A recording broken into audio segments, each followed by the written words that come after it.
do not know all the alternatives and their consequences or the probabilities. We're not strictly speaking about risk, we speak about uncertainty. And this is a slight but significant point that needs to be taken into account. So what I'm presenting now is the result of a paper that is right now under review. As I said, I'm the co-author of that paper. And we made a deep, intensive analysis of what has been written about that question, if legalization of trade can make illegal trade uneconomical. So we reviewed two different sets of literature. One is informal papers that focus on trade from basically a pro-trade perspective. And the second set is a small but significantly important set of papers that analyze from a formal point of view the case. One thing that both types of analysis have in common is that their economic theory background is equilibrium analysis, and this is important. I'm going to try to explain why. So one thing that also we need to consider when we need to take decisions in conditions of uncertainty is that the more knowledge we get, the more our uncertainties are reduced. And from this point of view, well, our first impression is that the economic analysis on this question is not enough. The degrees, the size of uncertainties are still so large that making a decision for trade legalization is not only risky, it's much more than that. So I'm going to present very briefly our main conclusions, and I hope I can really explain how we came to this in a few minutes. First of all, all the papers that maintain a pro-trade position tend to have a rather weak command of economic theory. Most of the time, the argument is presented in a very logical way, and it seems to hold, but only on the very stringent and rigid conditions. And a third point is that most of the time, there is no underlying data that supports the arguments. This is very important because with the uncertainties that we face and the risks that are involved in putting the rhino population under the forces of the market forces really require precision and accuracy. If you don't have the data that tells you that markets are actually going to behave as you assume, your argument becomes very weak, and following that, those type of solutions become actually very dangerous. So once some of these assumptions are removed, and this is what most of the formal models show, the case for trade really vanishes. So once you take into account factors like stigma reduction, laundering, market power, all these factors make the case much weaker, which means that if you introduce trade in the model, poaching actually increases. But then we thought, okay, let's give it a chance to the pro-trade argument. Maybe these economic models that are basically of a static nature are not really covering the whole complexity of the thing. So what happens when we introduce dynamic? Well, guess what? It only gets worse. I'm not sure I'm going to go through all the arguments of the pro-trade arguments. Can I change this one? Okay. So the main thing, the main assumption is that on one hand, demand is large and stable. Of course, poaching is a result of the ban, and because demand is large, the ban only creates a scarcity of a product, which produces high prices, and high prices mean high rewards for getting involved in criminal activities, which compensate the cost and risk of trafficking.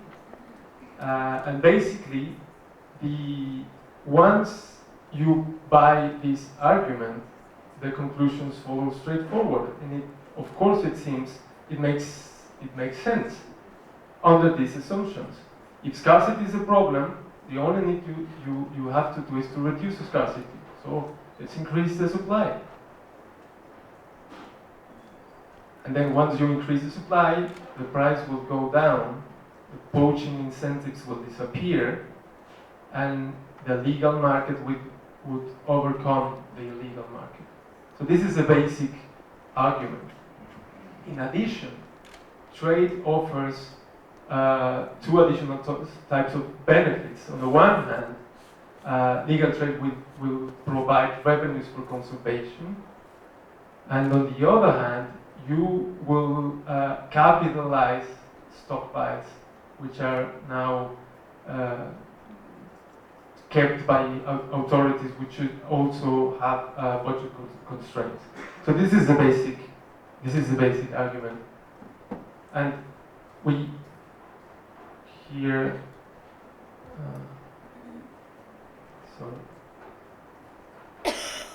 So this is the basic literature we reviewed, and all share this common argument. I have to say as well that when we started to look into this literature, we were basically concentrated on rhino and elephants, but then we found out that this exactly same argument has been flagged and used for all sorts of species. So I think this is one first important point I would like to raise. This discussion is not only about rhinos. It is about one general purpose tool that is now being discussed in many fora as one of the most important tools for conservation. And in a way, this is something that we have seen. The reliance on market-based mechanisms is something that we have seen already before in many other sustainability problems. So we detected four basic flaws in this literature. One is lack of scientific record. Most of the time, arguments are presented without a solid theory. There is no data supporting many arguments.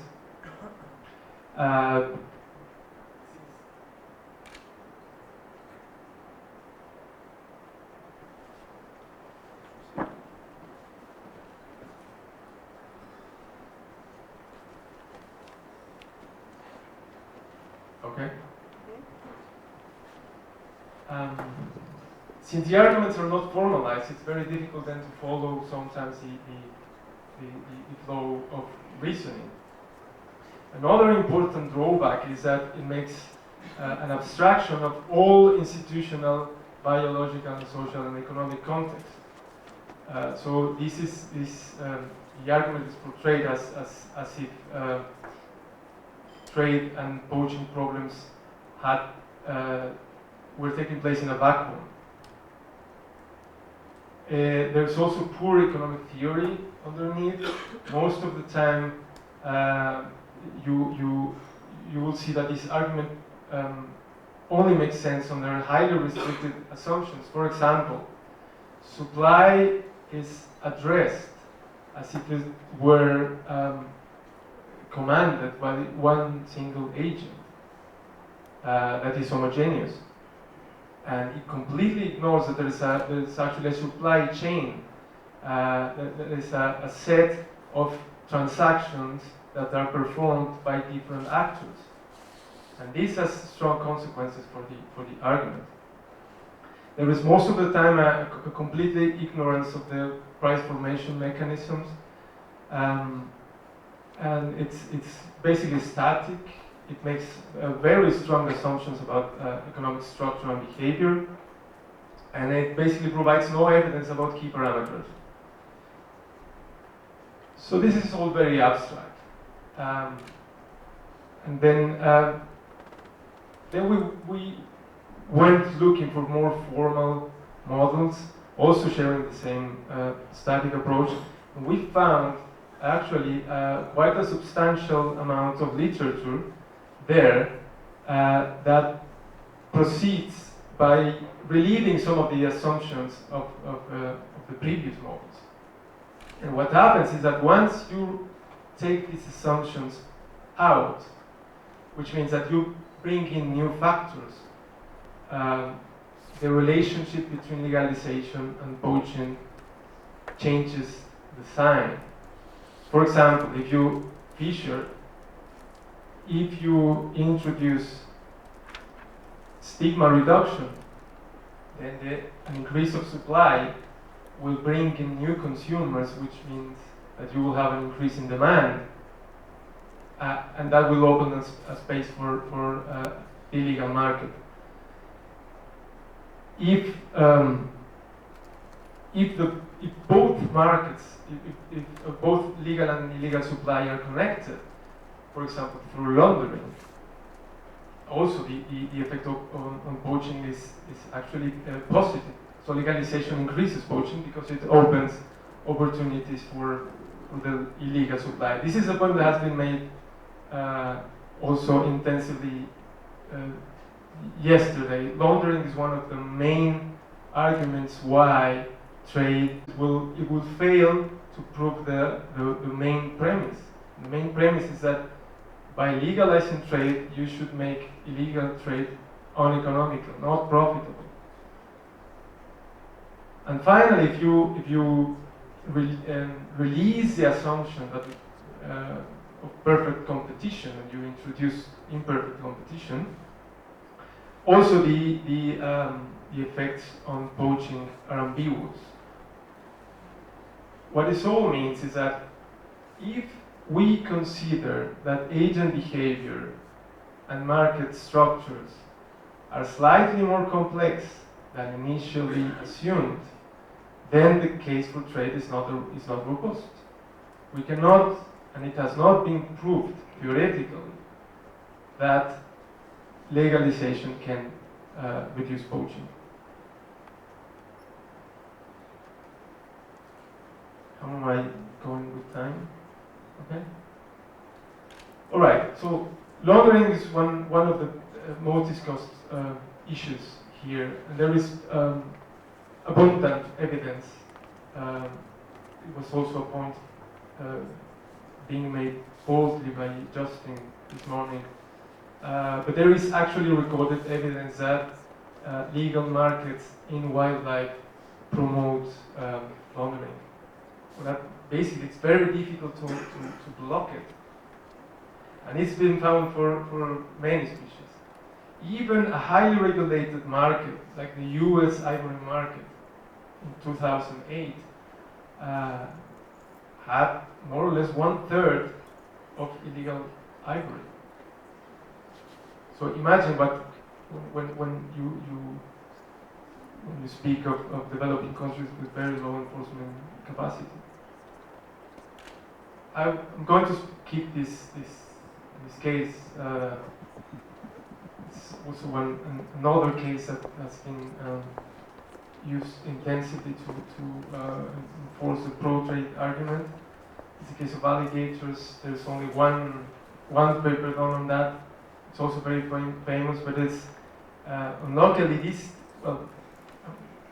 just to make one sentence, this author, Brendan Moyle, argues that he shows why the alligator case proves that legal and illegal markets are disconnected. But we think he fails in improving that because he's not actually researching poaching. What he takes as a proxy for poaching is legal hunting. And in the end, the alligators is a highly regulated industry where quantities are set and determined not by the market, but by the regulatory authority. So it's really not a case where market forces alone reduce poaching. Okay, here comes the heavy part. This is all this literature relies strongly on a kind of economic analysis that is in principle static, which means that it only addresses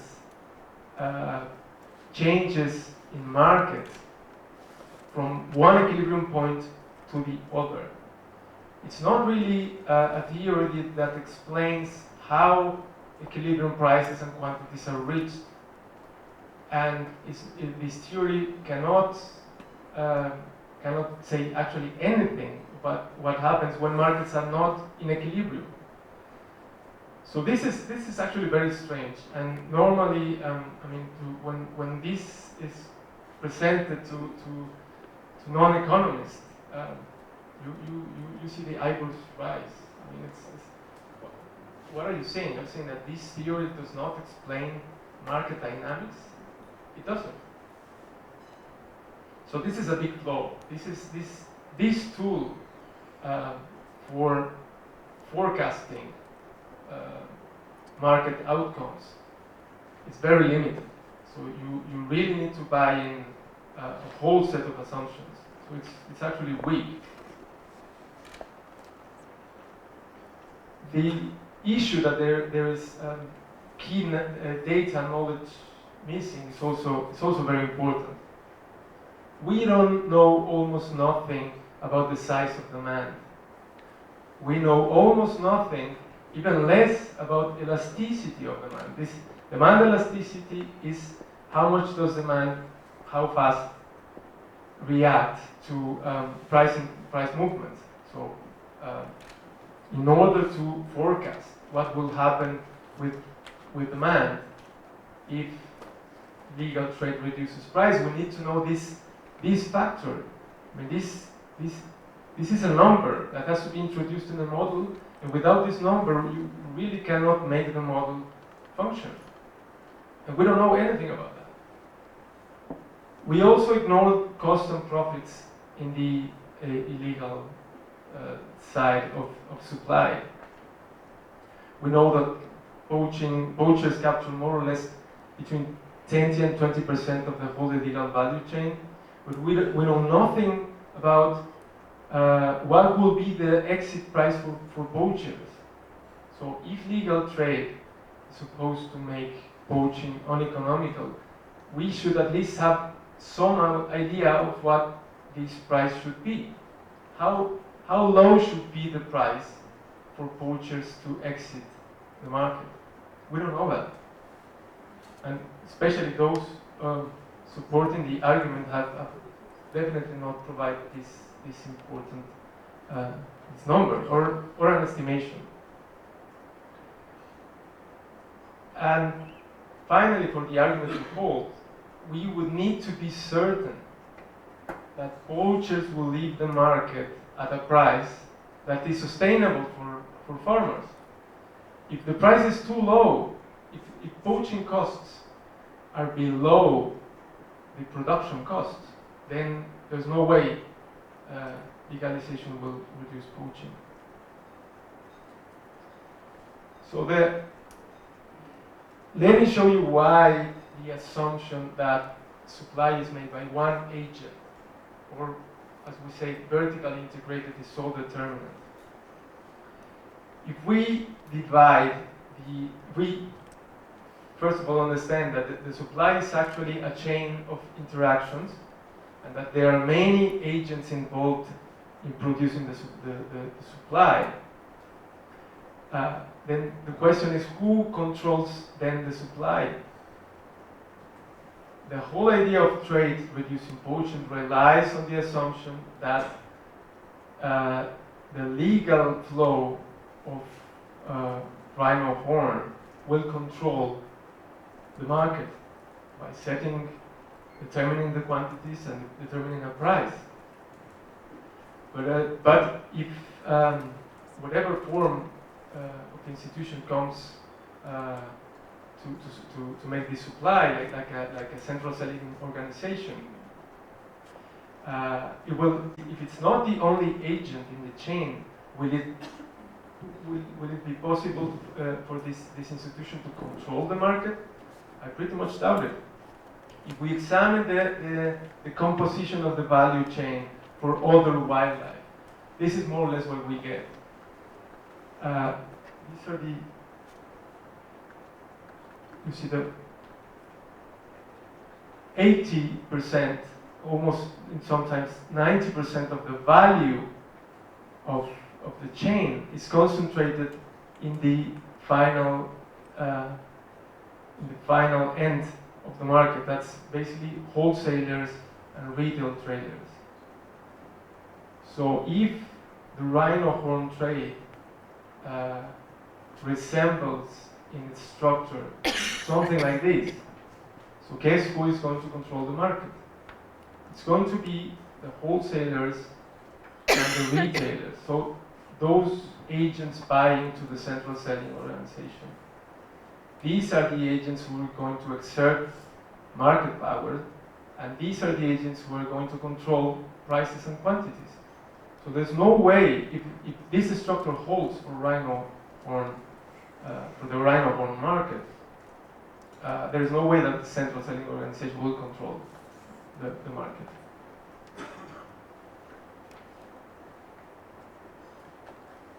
So too many other things can go wrong, and this, until now, I have only mentioned static factors. If we introduce dynamics,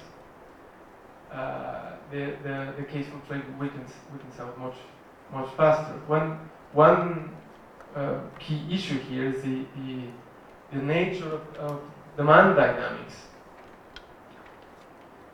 The idea that the demand is large and stable comes from this notion that it's basically the idea that the rhino horn consumption is basically the traditional Chinese medicine. So it's it's constant, small quantities, and stable.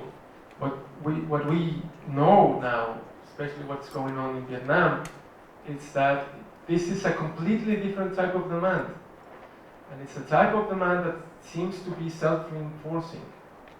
So it relies on mechanisms of like social imitation and emulence, and there is this term of conspicuous consumption also.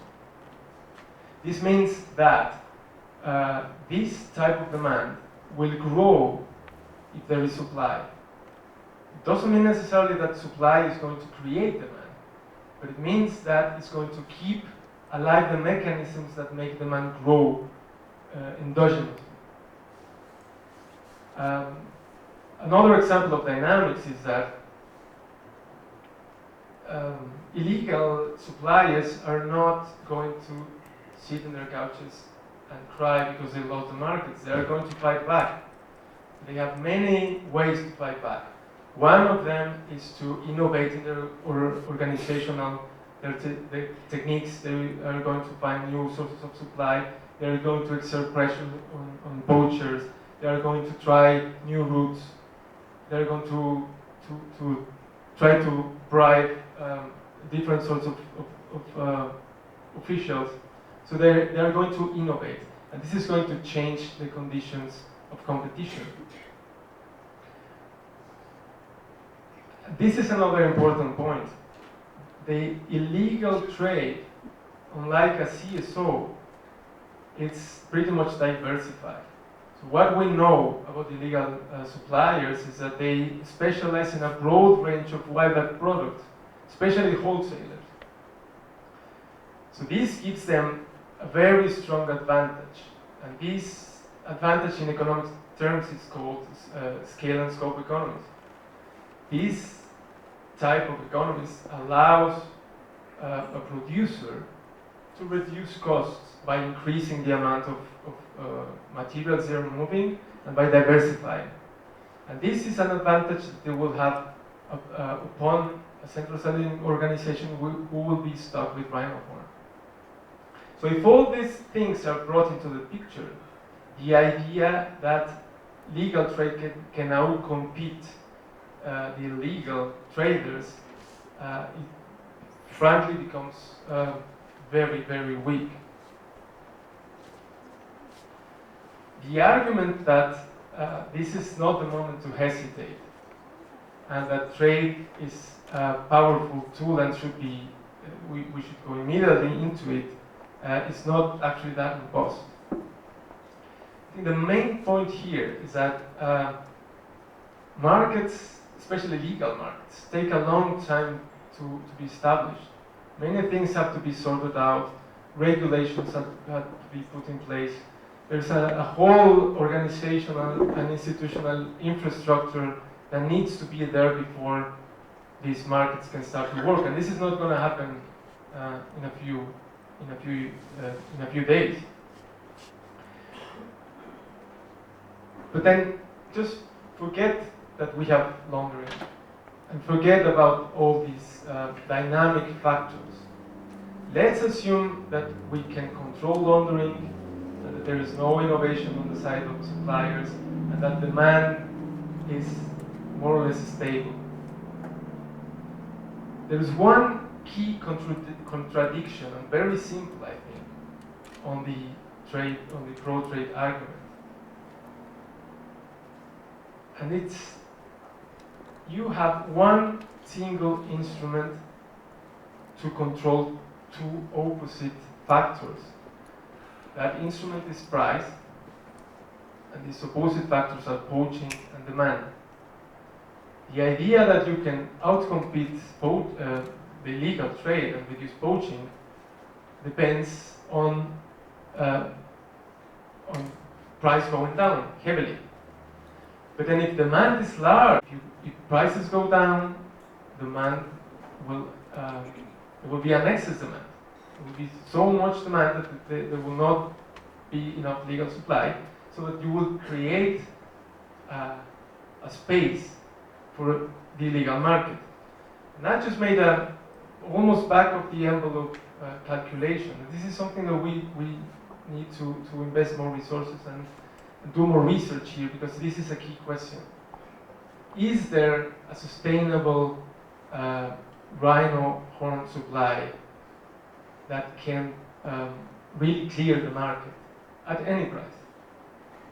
Well, I'm using here data from DEA on the sustainable annual supply potential. Low and high is between 2.5 and 4 tons a year. This comes. This is an estimation of demand from the Ipsos survey ordered by traffic. I tried to make a very conservative estimation of demand.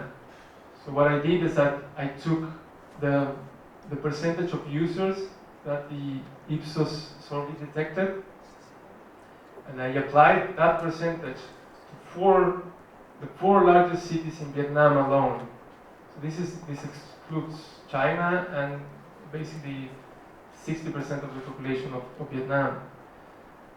I took all the children away, so it's only on the population above 15 years. This is also under the assumption, this is also data from the Ipsos survey. The dosage is, the average dosage is 1 gram every 2 weeks, which is very, very high for a traditional medicine dosage. but it's pretty low for these contemporary usages that we are witnessing. So it seems to me that this is a conservative estimation. So it only takes 2% of users to exhaust South Africa's legal supply. If this percentage increases just a little bit, 2 points, then you have a pretty attractive market niche for illegal trade. So what will a central organization do if demand is too large? It will have to increase the price. And then the whole thing is lost. Because you wanted to reduce the price hard enough to make poaching uneconomical. So this is a type of Scylla and Charybdis trap that the market solution, I think, has very few chances to escape. Of course, if we do not have the data and some empirical information about how large these parameters are, we cannot have really strong conclusions. I would say that in the face of all these uncertainties, there are many other safer bets that can be made, and it doesn't mean that we do not have to rely on market forces. There are many other market forces that can be put to use here. And just to give an example, one of the most powerful market forces is product innovation, basically substitution of natural products for synthetic ones, or for other natural products which do not translate into endangering populations. Of course, all these analyses have been done so far also have show very important factors have been left behind. I think we also need to discuss, in order to have a solid economic analysis, what is going on economic policies. I mean, are we having enough public resources devoted into conservation? What is the role of development, poverty, inequality? How does it translate into pressure for natural resources? This point here is that the context pretty much determines not only the conditions of demand, but also create the conditions for criminal activities to endure. So I would like to conclude by saying that in general, I think the case for market legalization is not robust. It doesn't mean that it's illogical. It doesn't mean that it doesn't make sense. It doesn't mean that it's not attractive. With the information we have and the way theory has been developed, basically we don't know. And for what we know, it will take very precise and restrictive conditions to hold. On the other hand, there are many possible consequences that we know might be there. We don't know what the probabilities of that to happen, but we know that once we introduce these factors, negative consequences will arise. And finally, I think that this is the most important conclusion. On the most plausible market configurations, trade legalization will not reduce, but rather preserve and reinforce illegal trade. Thank you very much.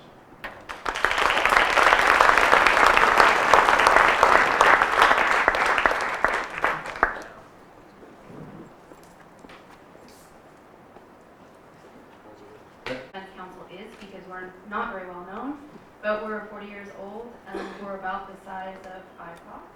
And we do some international work where there's a lot of supply chain and toxic pollution. and a lot of economic analysis which has been done on sort of energy stuff. But we think the EU is critical. We operate in the US, the EU, and China, but not in Africa at all. So we're just kind of weighing in, and we're not really a think tank, or we're not really a campaign-based organization. So we have a strong bent towards science-based advocacy. No offices, no places. What we don't do is on-the-ground stuff. We're totally in the weeds in the wonk world. We're not offering a silver bullet solution, so I think that that's one mistake that's often made when you're talking about economics. Like, we're going to find the one product, the one price, the one thing, and that just doesn't happen. And what we do hope to add to the conversation is sort of to contribute to this economic debate, because although it is a distraction, it is a real distraction. You've got to address it because it's entered in the sort of international discussions. And what we're hearing is only one voice from South Africa, where the battle is happening, and that's for trade. So it's very important to engage. Since we're after lunch and I don't have heart-wrenching images of rhinos, and I'm not as lively as Professor Simon is, I'm going to give you 3 things that I think you should leave with to really understand the economics. So wherever Francisco and my presentation overlaps, I'm going to try and do sort of like a little translation, because I think these things are really difficult to grasp. And again, we're not just science-based, we're about advocacy, so we want to make sure that you really understand some key elements so that you can ask better questions and we can get beyond some of these kitchen economics or very basic premises that are out there. So, 3 things that you should absolutely know. They're not on the slide, so you have to pay attention. 1, when you're dealing with a supply-side market-based mechanism, which is what this trade policy is, 1, demand doesn't matter as much as you think. For many of the reasons people are talking about, I know that sounds really odd, but demand only comes in at the very end of the equation. This is supply side, and demand is squishy. It can change, it can move, it can be in Yemen, it can be in China, it can be aspirational, it can be whatever. So it's not a good idea to peg your economic model totally to what the demand is. So 1, demand doesn't matter as much as you think. 2, the international application has always been ban. But bans are very blunt instruments, right? So you'll sort of stun the dragon, but you're not going to slay him with a ban. You need to develop supply-side economics because that's where things are happening. Chinese people are moving here. So if you've got an international ban, you're still not going to exactly solve the problem. Like I said, it is not a silver bullet. That's not the only answer. So you need to really think, maybe it's worth, I was listening to these conversations, put a ban on bail and crush crime. I mean, there's other ways. I know I shouldn't use this in this audience, but to skin the cat. So that's why it's really important to get these supply-side interventions right. Market-based supply-side interventions must be done right, partly because they have that domino effect, all the way along the supply chain. One thing, we've heard a lot about that, but one thing that is sort of missing is if you introduce illegal trade, it always runs parallel to legal markets, and all you're doing is basically squishing down the cost of business for that vertical integrator in the market, which happens to be organized crime. So you're just effectively, when you're introducing legal trade with illegal markets that are already existing, you're just making it cheaper for them to do business. So now I'm going to kind of take this blueprint that Francisco and Alejandro have done, and we're just going to zoom in a little bit on the work that we're doing.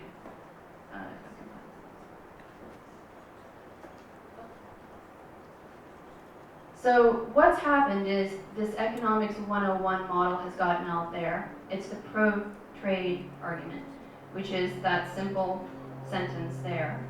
The problem is, as Francisco said quite eloquently, that it's very simplistic.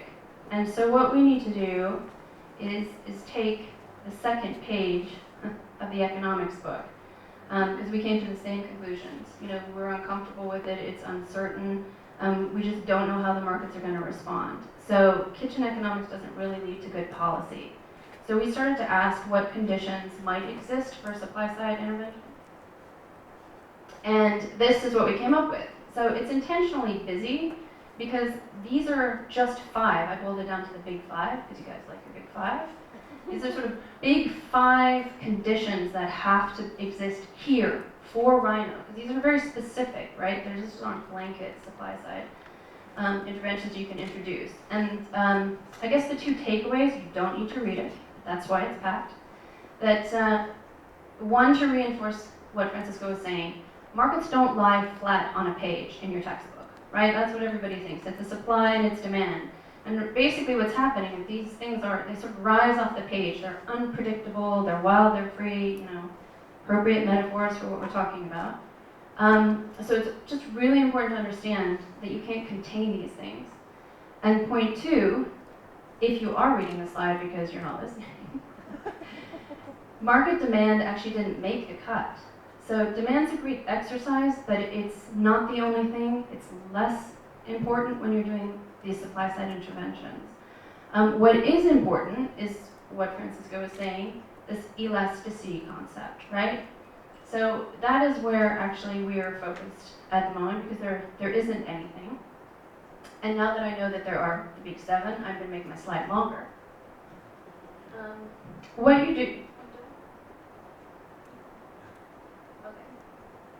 So essentially, for these 5 options, the first thing that you do when you're doing policy is you do no harm. And we've already established in many of these conversations that this is in doubt, this is in question. You know, with high value natural resources like this, with grave external pressures, you don't want to sort of have this knee-jerk reaction and come to the wrong conclusions, which we suspect may be happening.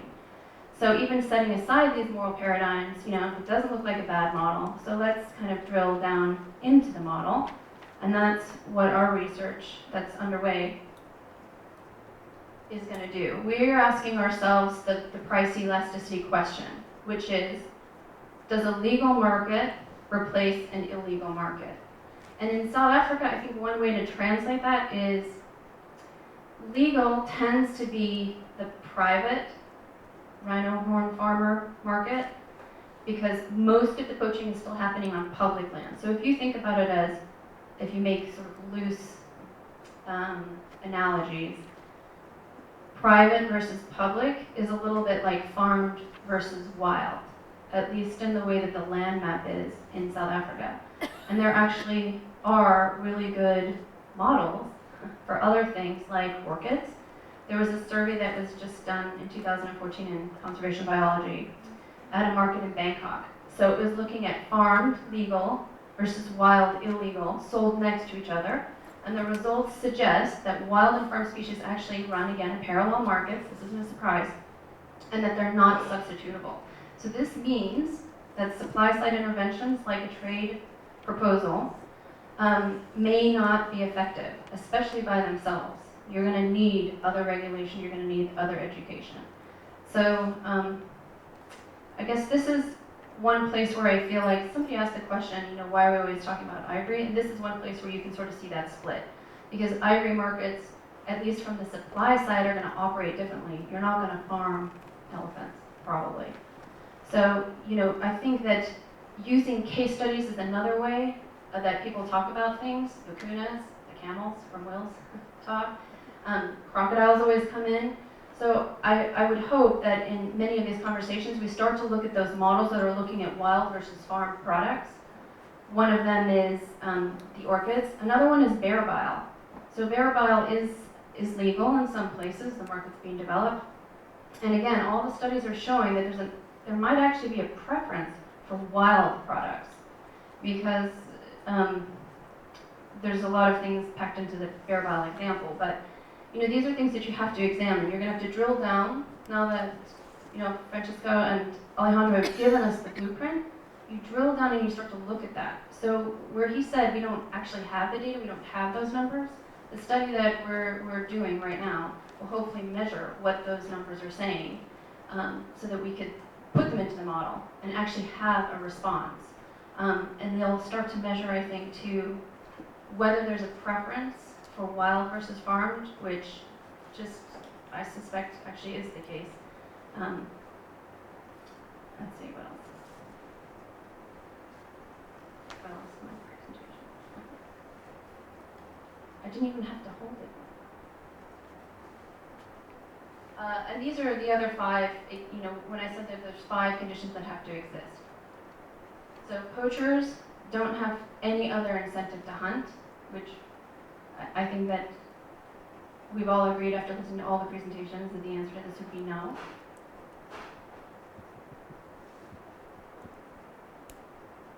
Can traffickers suppress the supply?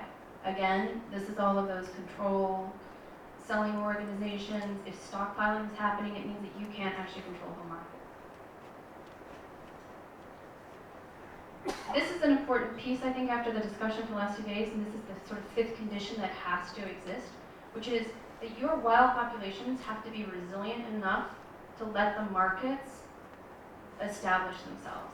So as long as demand side reduction takes, which the people are engaging in are showing results. What did you guys say? 7 or 8 months for some things, all the work in Vietnam is showing shifts already. When you're trying to establish a legal trade market, the only successful ones have taken in excess of 2 decades. So your wild population has to be resilient enough. You have to have enough time for mistakes, for the price to settle, for the trading mechanism to get established. Otherwise, it's going to fail. So basically, there's 5 conditions that would have to exist, we think. 1, we're focusing on with a new study to measure this price elasticity so that the theoretical economists, not applied economists like me, can sort of work it into the model and see if it makes sense. The other 4, we don't know enough about, or the answer is already no. But all that said, judging by the sleepy looks, the science is not going to sell this. What's really important is translating it and getting voices. Because right now, in the international discussion, the only voices that are being heard are the people who are in support of trade using thin economics. And so I would encourage that one of the great outcomes of this conference would be that the people in this room find their Yao Mings, that they get these people out there talking about it, and not only within South Africa, but start to tell other people.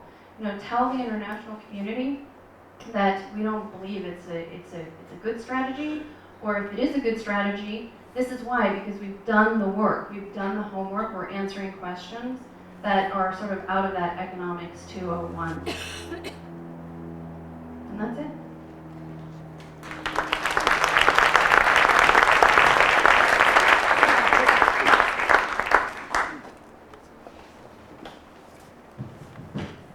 Thank you. They argue that if we don't give those 200 permits, they'll shoot 200 rhino anyway, taking the money from the farmers and giving it to the criminals directly. We all know this. Some of us repeat ourselves because we all, and I feel it's a good thing, which means we're certainly on the same page. And the level of poaching, the rhino horn is used in Asian traditional medicine in a cocktail of different things for a range of different illnesses. They pay no attention to westernized view that it has no medicinal value. It is exotic, expensive, illegal, and prestigious. So, David Cook, a conservationist, wrote an article called Horns of a Dilemma. He's basically on the pro-trade side as well. And he's of the view that even if it's a centuries-old belief, mired in myth, it's unlikely to be discarded simply because the world condemns it. So we might as well come to terms with the continuing impact this will have on the remaining 21,000 rhinos. It's tempting to fall for this type of argument. And he feels the only bridge of rational exploitation that is left for us is to sell the humble horn of the rhino. And it's worth 3 times its weight in gold. He puts out the opposing viewpoints, which was interesting to me. He says that the opposing group, the group opposing trade, driven animal rightists, he calls them, insist that the horn trade will cause an upsurge in poaching.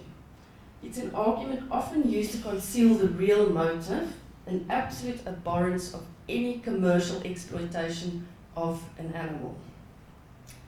Dex, I found your article on the Oscap website and I was very interested, and it spoke to the 2014 London Summit that we did not attempt. Dex called it, what I liked a lot, an embarrassing moment for all South Africans.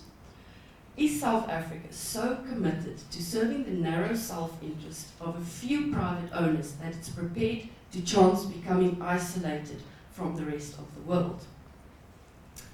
Dex told us all of this yesterday, so I won't repeat his whole argument. With regard, what's shocking to me was the fact that we're losing an elephant every 15 minutes. So as soon as every speaker leaves the table, another elephant has died. Botswana, Chad, Ethiopia, Gabon, Tanzania signed the Elephant Protection Program, promising to put their stock out of commercial trade, not to use it. I have 5 minutes left, so I'm going to skip all the legal stuff and just show you the pictures of cases that we've been working with.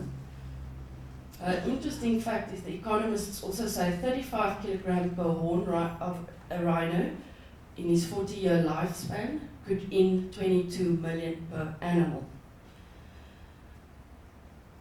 I also found the CITES report very interesting, where they had a working group that looked at trophies being exported and imported, and there was a discrepancy in the figures that showed about 80% of the trophies vanished somewhere in thin air. We know Julian Rademacher's book, Killing for Profit. He doesn't take us a definite stance this way or that way.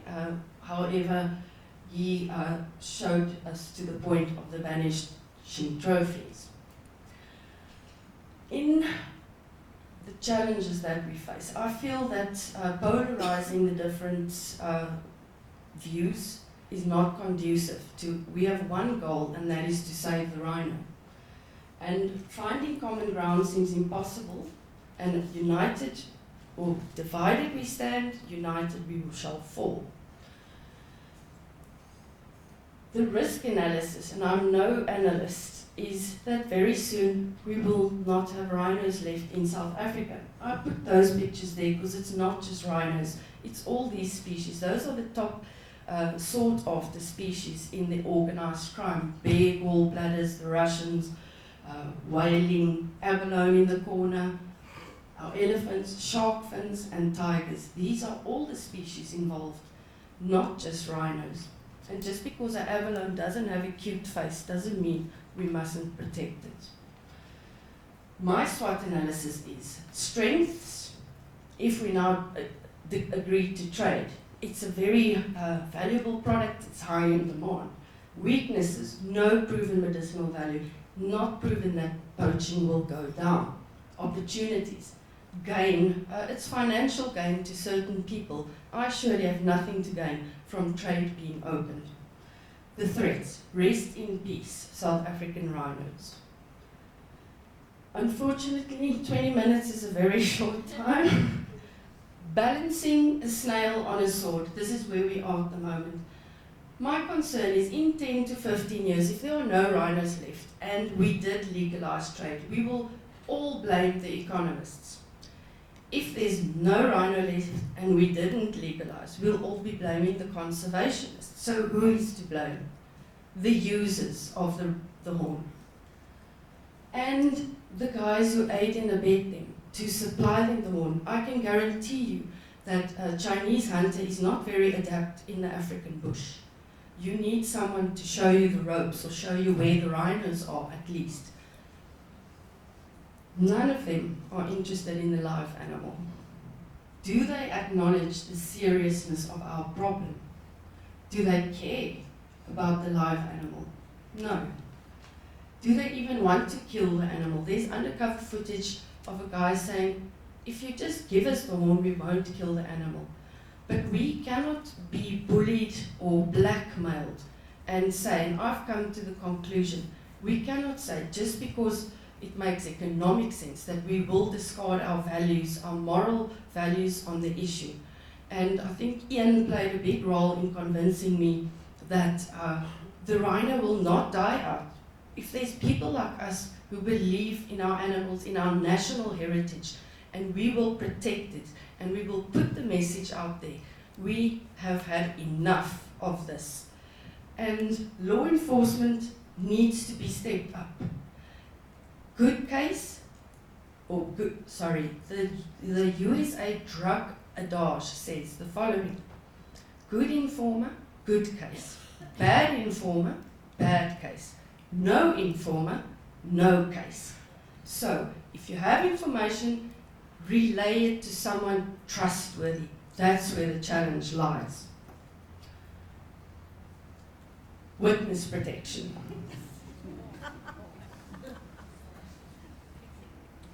These are the scenes we have become almost used to, and it's ridiculous. How can you become used to a scene like this? This was a legal hunt in the Free State of a black rhino. After the hunt, the buyer said, "I'm upset, the horn isn't big enough." There lies the animal in the dust, blood running from the nose.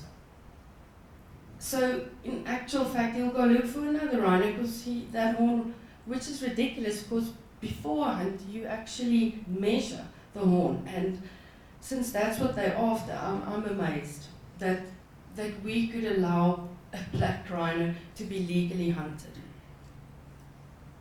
This is a seizure in Bangkok.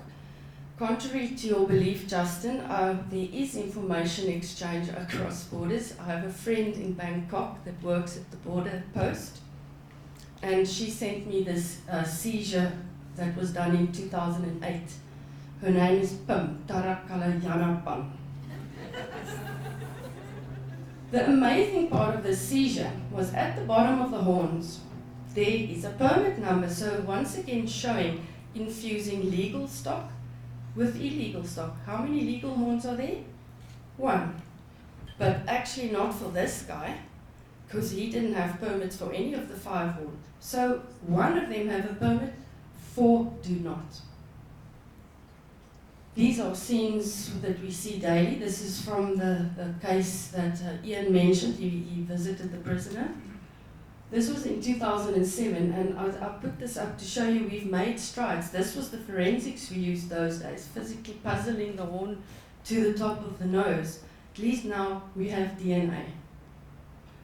The tools of the trade, a box full of cash, a book saying the perfect shot, a map of the Umfalosi, where you're going to shoot your rhino, the gun, the scale, the electronic scale.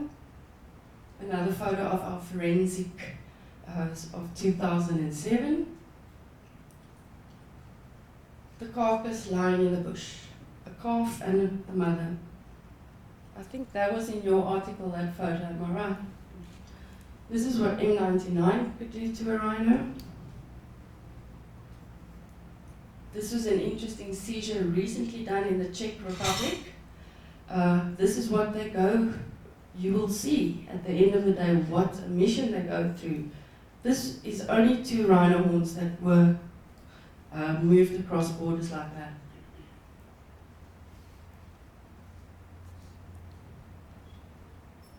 Amazing. But to go through so much trouble for just 2 rhino horns. And in the packet, also a gallbladder of a bear.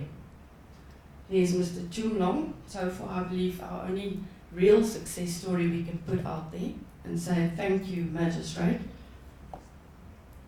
The MOU signed. I love the smiling faces. Smiling all the way to the bank. But not our minister. I must say, Deputy Minister Rejoice Mabuda Fatse has been with us since 2005. She's an avid environmentalist. Also, probably due to devastation, driven to make strange decisions that doesn't sit well with everybody. Another seizure with chopsticks. And this is what farmers are driven to poison in their rhino horns. Mr. Not to be mentioned now, standing in the background. That to me is the epitome of this problem, the opposing views. The one looks like a rhino, the one looks like a Lakawan. A shop in China, background shop, a rhino on bracelet. This was intriguing to me because this is a photograph in China in the shop. Those are 2 boerseuns busy sending photographs obviously show this is what we can offer you, or this is what we shot today. If we as South Africans don't help them, they're not going to get very far anymore.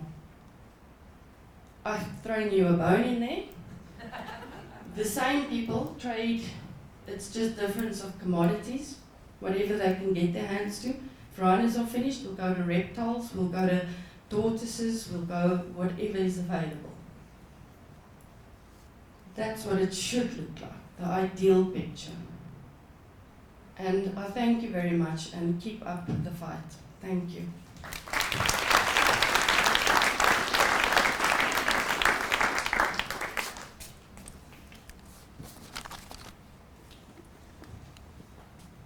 Thank you, Antoinette. Thank you.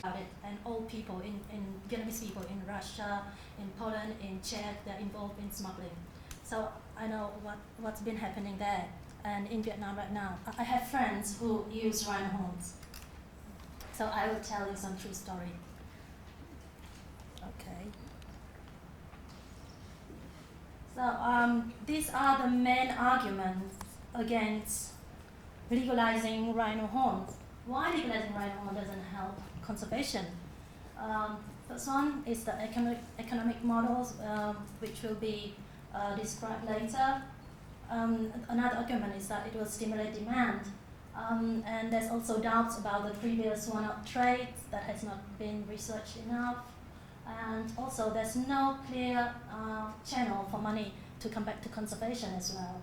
And also the problems of animal welfare. What I'm going to focus on is the wildlife trade management status in consumption country, Vietnam in specific. So where Vietnam stands in the trade. Just simplify the route from hunting, trading to consuming, and where Vietnam stands. In all of them, hunting, this girl, a Vietnamese girl, was hired to go on pseudo hunting.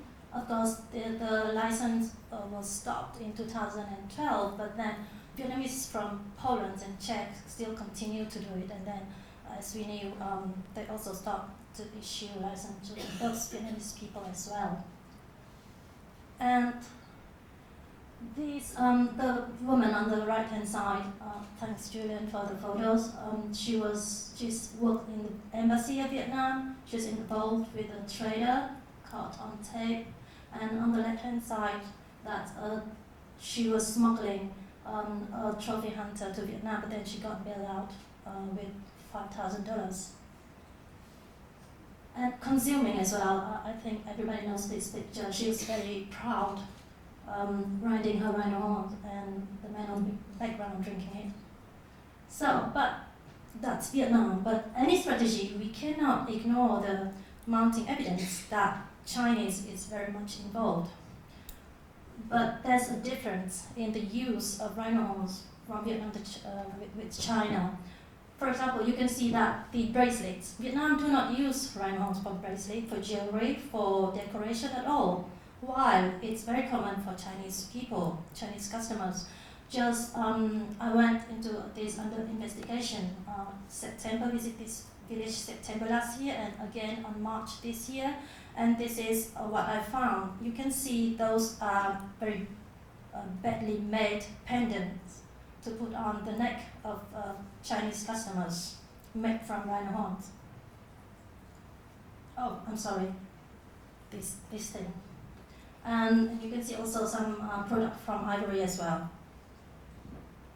And this group of people, they're all Chinese. They were in that village looking for rosewood products, ivory, and rhino horn products.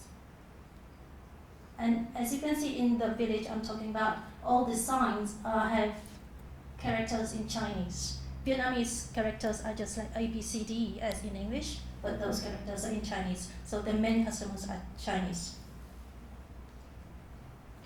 So this is the worst time to talk about legalizing the trade. Why? Because demand reduction has just started in 2012, and as you know, demand reduction takes time. You cannot like overnight or 1 year for it to have effects. And it's oversimplifying and naive to say that legal regulated trade will resolve this problem, because it requires even stricter enforcement to ensure a watertight system where no poached horns are getting into the market. So rather than saying it won't work, a more constructive approach would be to invest in addressing the causes of the current ineffectiveness of law enforcement.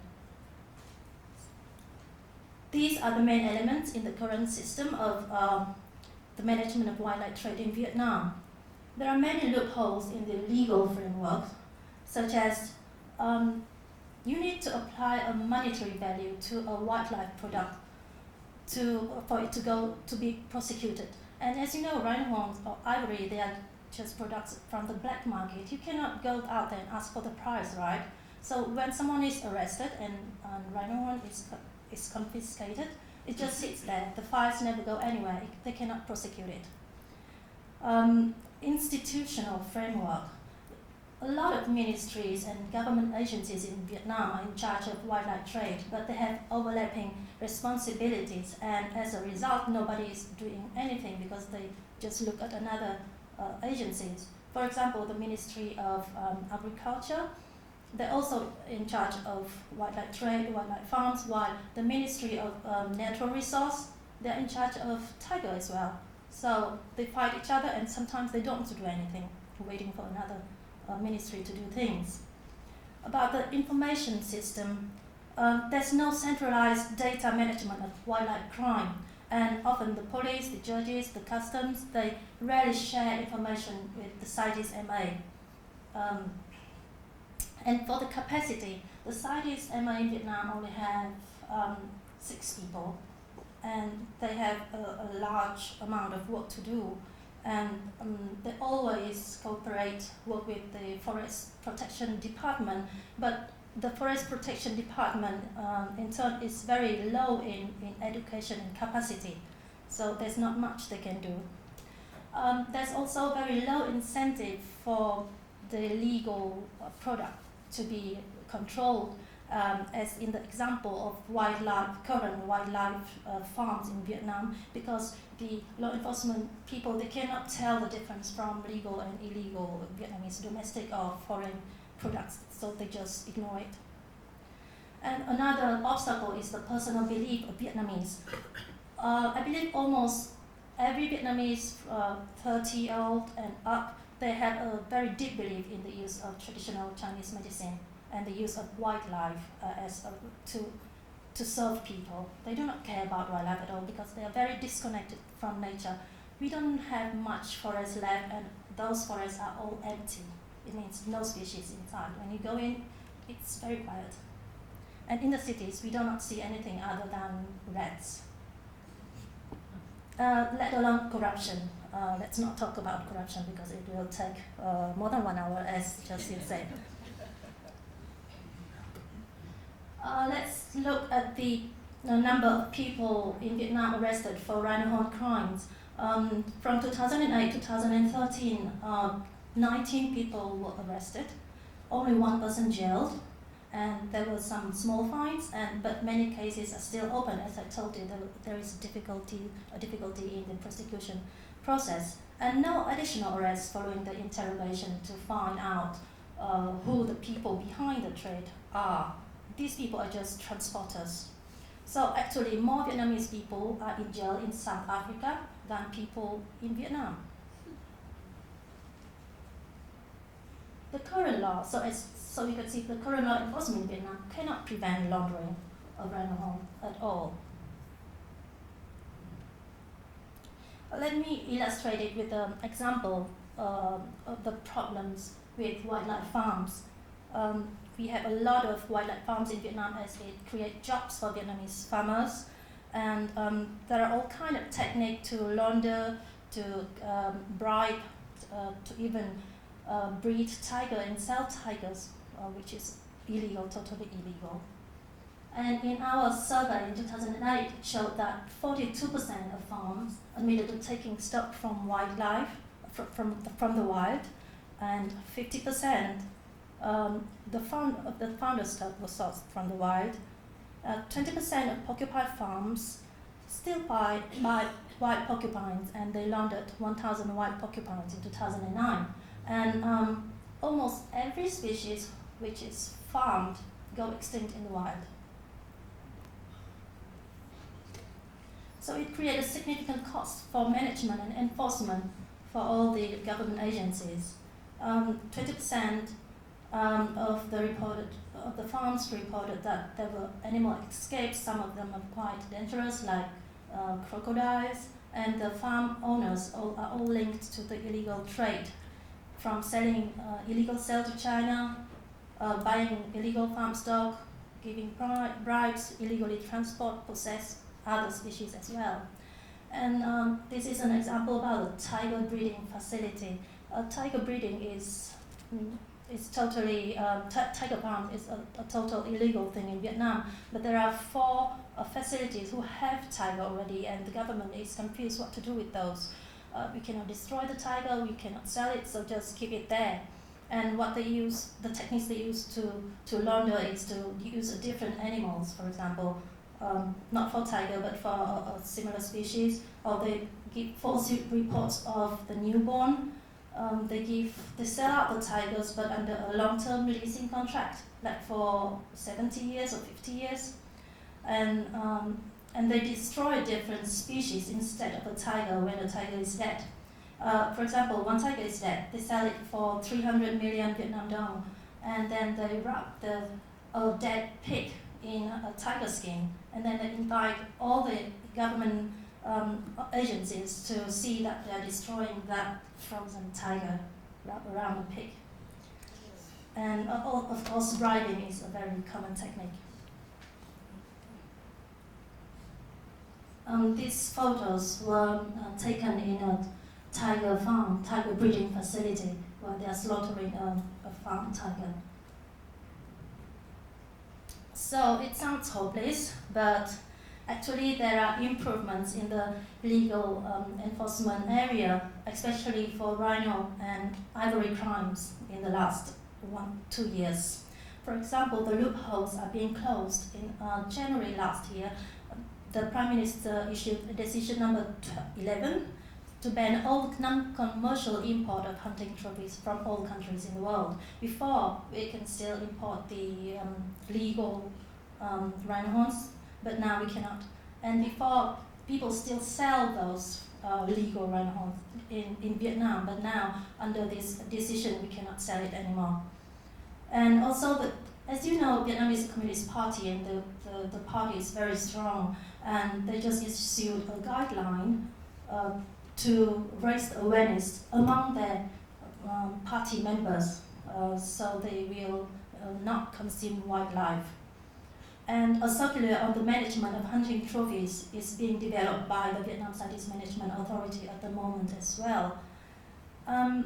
The forest police has just been established, and that's a very clear sign that they take environmental crime a serious crime, although right now we're not sure if it lays under the Ministry of Agriculture or the Ministry of Public Defense, we don't know yet.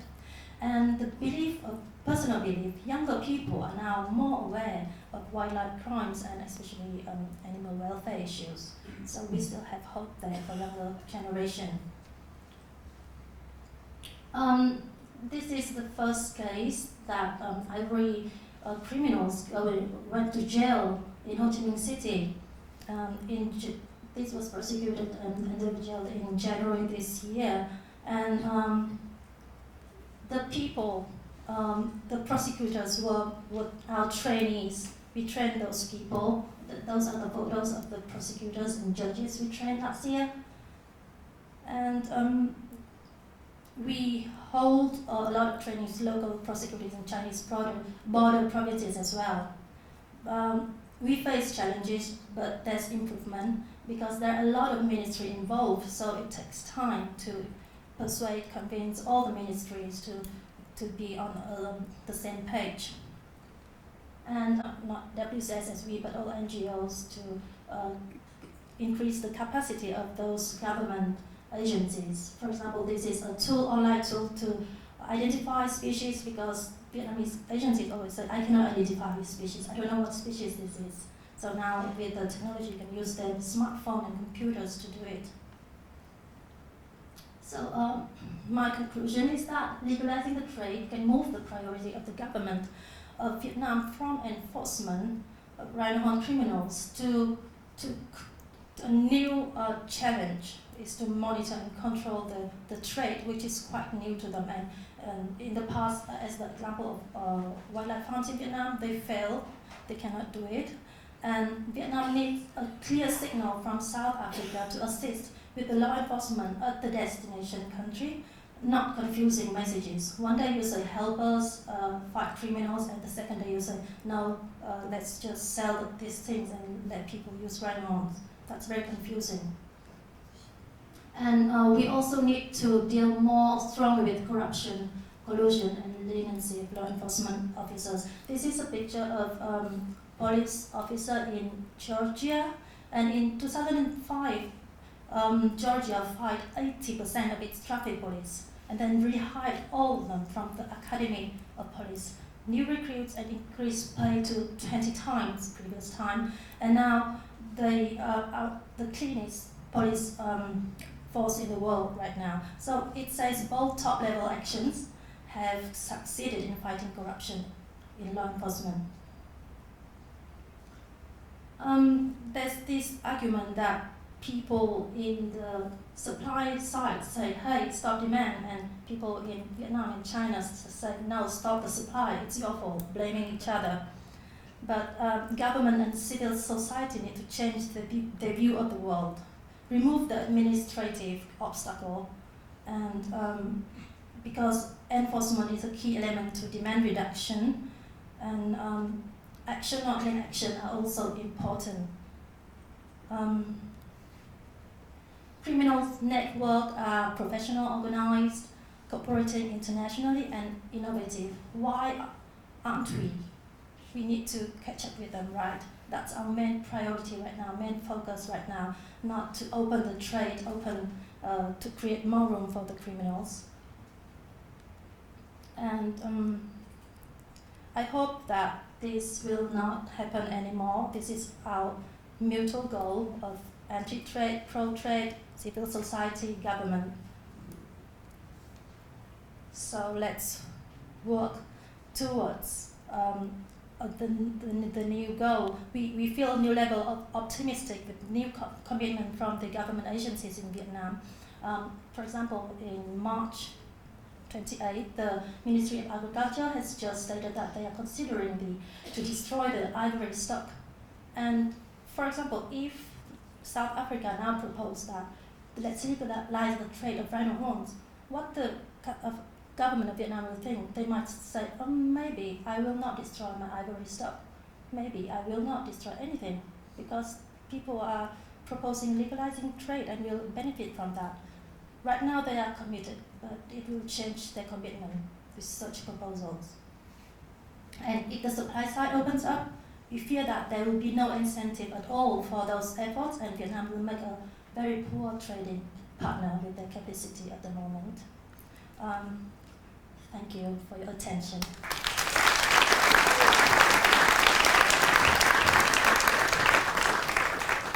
Just before you leave, one question for you. What was the reaction when Chun Dong went inside got 40 years, it reduced to 30 years? What was the reaction in Vietnam amongst people in the media, and how much exposure did it get? I believe the public in Vietnam do not know and do not care about it.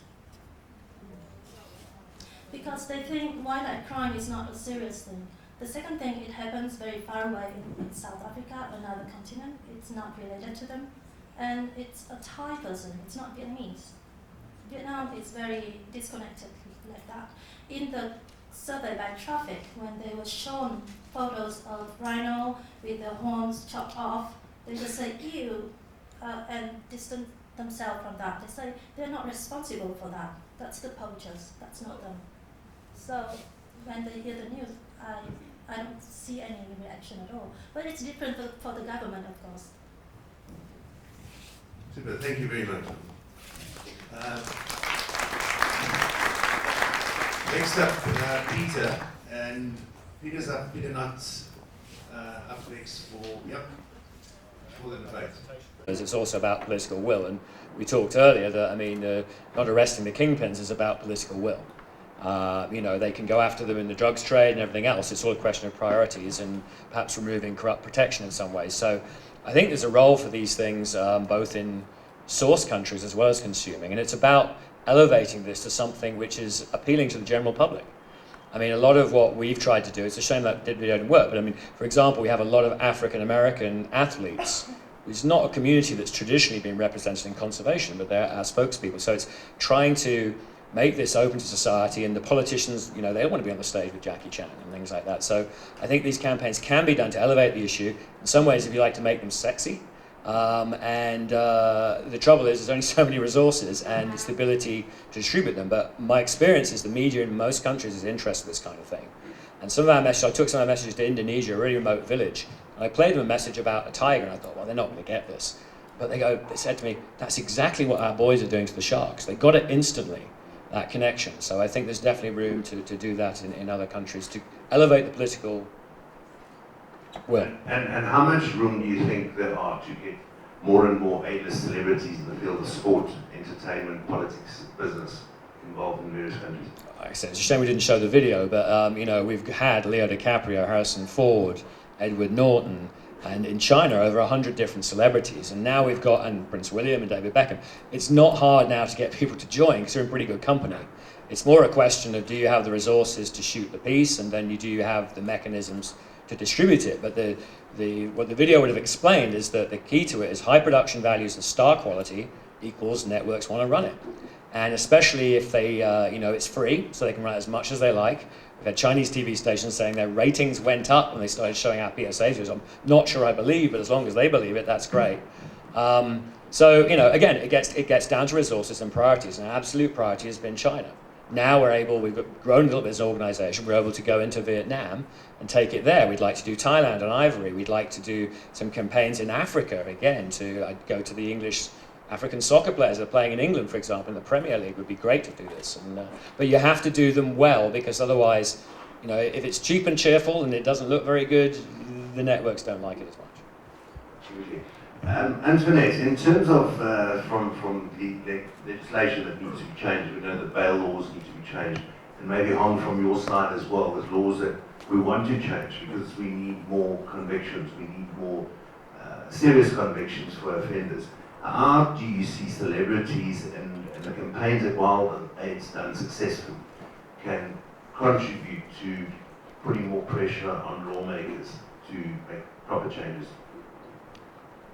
Dex, like I said yesterday, there's nothing wrong with our law. The penalties are there. It's good penalties. It's high imprisonment subscribed for these types of offences. I'd first like to address the bail issue. With regard to bail, rhino poaching is considered a Schedule 1 offence in South Africa in terms of the Criminal Procedure Act. Therefore, the accused is entitled to be released on bail. It's his right, unless there are other factors that the state can prove that he's a flight risk, for instance. If we can move rhino poaching as an offence up to a Schedule 5 offence, the onus becomes higher on the accused to prove that it's in the interest of justice that he be released. However, there are other ways moving around it even without changing legislation, because killing a rhino is like stealing a rhino. If you look at the value of a rhino, it's more than 100,000 rand. And in terms of that, a theft where a syndicate is involved or group of people, also in the Criminal Procedure Act says if it's higher than 100,000 rand, it's a Schedule 5 offence. Therefore, it would be nice to have the recognition that the crime of poaching is that serious, that it would be shifted up to Schedule 5. But there are alternative ways that we can get around that in the bail application. We find even if bail is opposed and we go to the High Court on appeal, not us, the defendant, judges are very much into the value of innocent until proven guilty. And therefore, a judge who works with very high-profile murder cases and so forth would rather release the accused. So celebrities there can help, because we find the minute a poacher is released and he's on bail, they tend to drag and drag the trial on. However, if he sits in prison, they are very keen to get the case finalized as quick as possible. So for a prosecutor, it's ideal. If he's in prison, they'll make... Is there any collaboration you can see, for instance, with Peter, with all these new equipment that you guys have purchased and the images and how that can maybe go into some media campaigns? Yes, I definitely think so. When we just started with this, software, I think his film team was there, but we were just right in the beginning and we didn't have nearly the images, that we have now. So we've done a fair amount of work up till now, and I think, if he wants them, or if he wants more images or videos, most definitely we would really be helpful to actually work together. Absolutely. Are there any questions from the audience? Mary. Hi, my question actually is for Johan, and it relates to enforcement and looking at the middle ground that we've talked about. You have the anti-poaching and then you have the seizures, but then there is the detective work that goes on to try and intercept the networks. My question relates to the distribution of M99. My understanding is that that drug is strictly regulated and controlled and monitored. And is there a way of tracking who has access to M99, who's been using it? Is that one way of trying to identify who has been involved in a poaching incident, for example? Yeah, that's a very good question. I can answer that. We also have a real wildlife vet in the audience here, if he wants to comment. A couple of years ago, there was not really a very good system in place to actually track these drugs, okay? In the last probably year and a half, and it's ongoing, the South African Veterinary Council with the company is actually put measures in place that will control it much stricter. Okay. However, let's assume that I'm a poacher, a veterinarian, and I'm a bit dodgy. All right. So I want to supply the guy next to me with, let's say, 5 doses of M99, illegally, obviously. So I would go out today and I need to immobilize 100 buffalo, which happens, or 10 elephants or whatever. Now, unfortunately, it does work that way, that if you immobilize or you shoot or you dart an elephant or a rhino, sometimes the dart does not actually go off, or it hits the animal and it bounces off and it falls on the ground. And that drug is lost, or that dart is lost. Okay, and you have to make up a new one. So I can go and I can say, right guys, I did 100 buffaloes today, which I did, but unfortunately there were 10 that was not so lacquer, I actually went into a branch, or it actually didn't hit the animal or whatever, which it actually didn't do, and I can take those 10 doses and I can supply him. And nobody will ever know. And if you look at my books, it's completely up to date and legal. So these guys will find ways. I'm sure, there's criminals in every single profession. I'm sure there are guys that will find ways to supply other people with this drug, unfortunately. Will over there.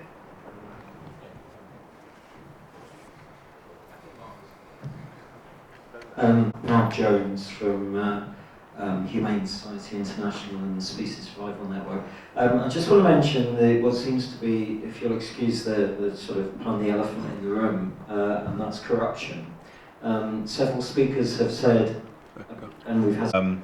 It's a kind of shame that we all said we shouldn't, we don't have time to talk about corruption, because that wasn't the message I was trying to get across. I think that there's two things that need to happen and are kind of relevant to each other.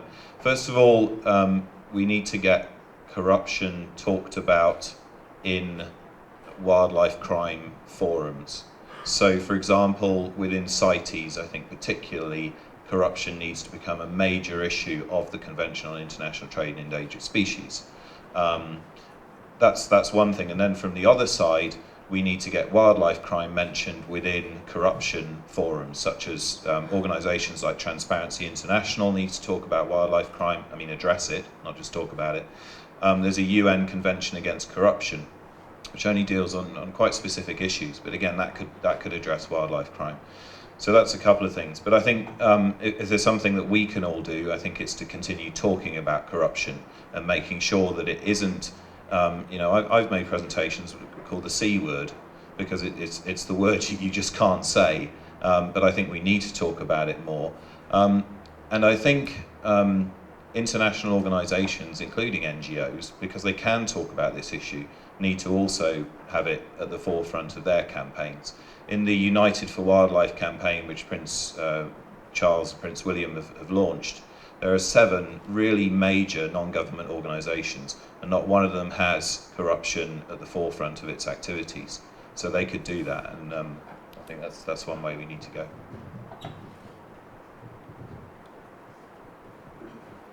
I think what's very important to remember in wildlife crime, since it is, it's not South Africans that consume rhino horn, someone needs to get this over the border.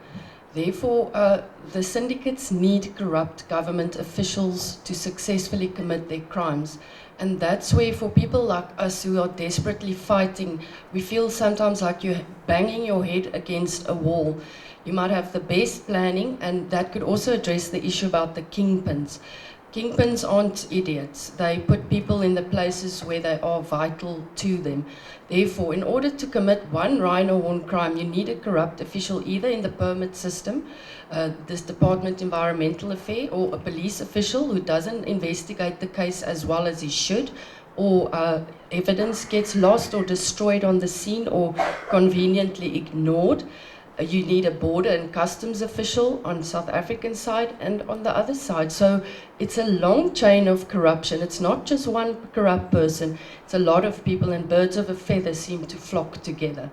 And we must send a strong message out there that these corrupt officials, and it's just for an extra bob here and there, they are destroying our wildlife. If you're in a position of a prosecutor, if you're a police officer, I can't understand why you would be in that job if you want to be corrupt. Thank you, Antoinette. Your turn. Okay, very good. Which question do you want to answer first?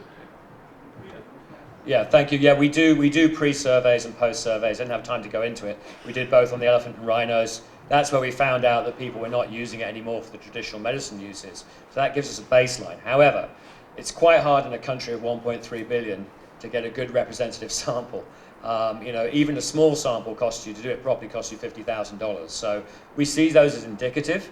The other thing we measure is the media presence, media stories, impact. We do online surveys, which are much cheaper.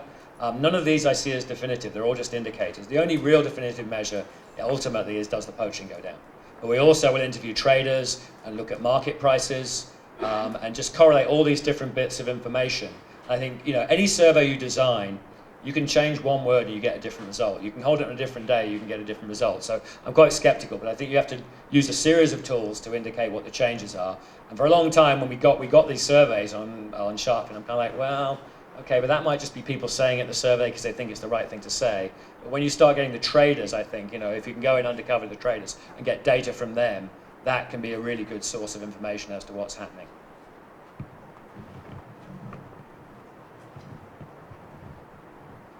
Thank you for that one, Trevor. Due to time constraints this morning, when I gave my presentation, I failed to mention that I 100% agree with Will Travers that trade will not be legalized. I am of the view that since you need a 2/3 vote at CITES, and that basically the rest of the world holds the future of South Africa's rhino in their hand, that they will not vote towards legalization. So I could easily discard your question, but let's assume that trade would go, pro-trade goes to CITES and they allow trade. What happens in the legal principle is at the time the crime was committed, if it's a poaching incident at that time, it would depend on the prosecutor, obviously, in the face of legalization, but you could carry on, the cases will carry forward. It's basically a window into time. So if it was illegal at the time it was committed, you carry on with the case. Trevor, I think to me, Political nature of the legalization. But I mean, the problem, I think, is the legalization debate is handicapping South Africa in addressing this problem. It's totally distracting everybody. In the meantime, there's so much in common. If we could pursue the demand reduction, we could pursue the enforcement of the united front, I don't think the legalization is going to happen because the legalization of ivory has been a disaster. It's the closest comparison. So CITES is not going to go to the same disastrous route again, except with a species that's like way smaller population. But even if it does, it would take years to effect. You've got to change legislation. We're talking about change legislation. You have to change legislation for legalization. So can't we just park this for a while and get on with the things we agree on? And then I think South Africa could make real progress, and it would bring people together.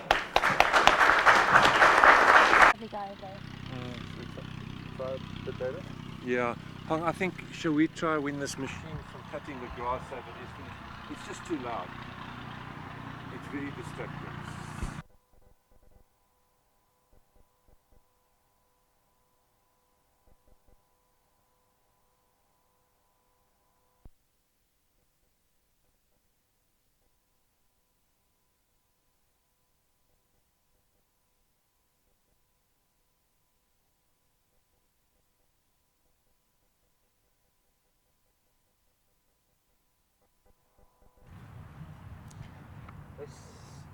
They say you said it's a very bad time to talk about legalizing trade. Why?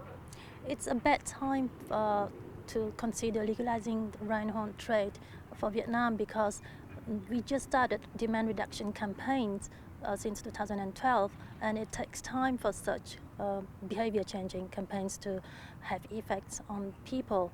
And also in the last 12 months we see a lot of new commitment from the top level of the government in Vietnam in fighting rhino crimes.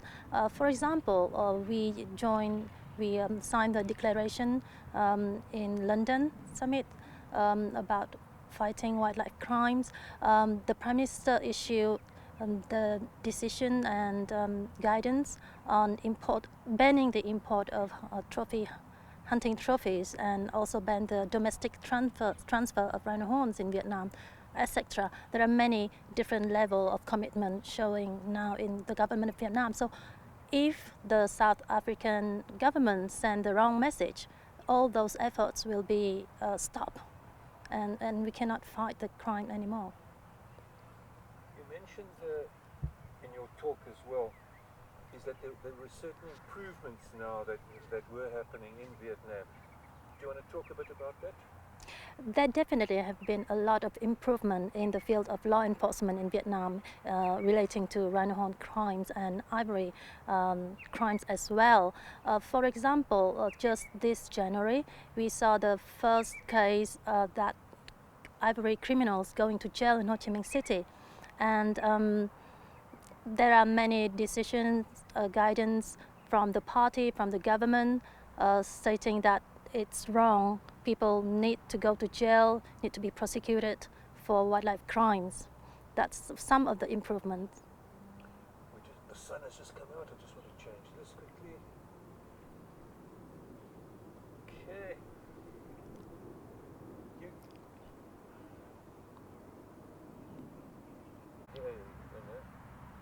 The talk was.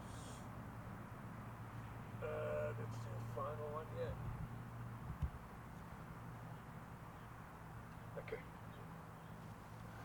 In your graphic that you put up, Hong, you said there were some areas that can be improved on the judicial system and the conviction system, and one was that the law was based on the value of the crime. Can you talk a little bit about that? There are some loopholes in the laws of Vietnam that prevent the more prosecution of the people involved in wildlife crimes. For example, it used to say that there must be a monetary value of the products or goods confiscated to make the case. But of course, for products, illegal products in the black market, it's very difficult to know the price, the exact price. So there are many open cases for that reason. That's why the Supreme People's Procuracy, which is in equivalent to the Attorney General, they start a joint circular with other ministry so they can solve that problem, especially for rhino horns and ivory, in which they have defined the seriousness of the crime relating to the amount of the product, not the monetary value. And that joint circular is supposed to go out very soon in the first half of 2014, we hope. Just on an aside, we haven't chatted about the young people in Vietnam. Do they use wildlife products as traditional Chinese medicine or TCM products? Vietnam in general, the public, they are very used to the tradition of using wildlife products for eating, for decoration, for traditional Chinese medicine. And of course, young people of Vietnam also has that absorb that tradition. But we can see that there's a movement among the young people of Vietnam to catch up with the world, where they want to protect their natural heritage, to do more. We can see a lot of volunteers groups on Facebook, for example, where they want to protect the wildlife and report the wildlife crimes to different hotlines. So that's very encouraging for the young generation of Vietnam. And one always is in our press over here, lots of fingers pointing towards Vietnam about wildlife management. What sort of things are happening in Vietnam now to encourage the management of wildlife in your own country? Can you rephrase the questions? The forest police. Okay. Another improvement that we see is that the forest police has just been established in principle this year. Previously, we have the Forest Ranger Department, who's in charge of controlling, monitoring all wildlife crimes, and the Environment Police as well. But now, if we have the Forest Police, they will have more power and can share the responsibilities. So we really hope that that Forest Police will come into action soon. Good. And one last.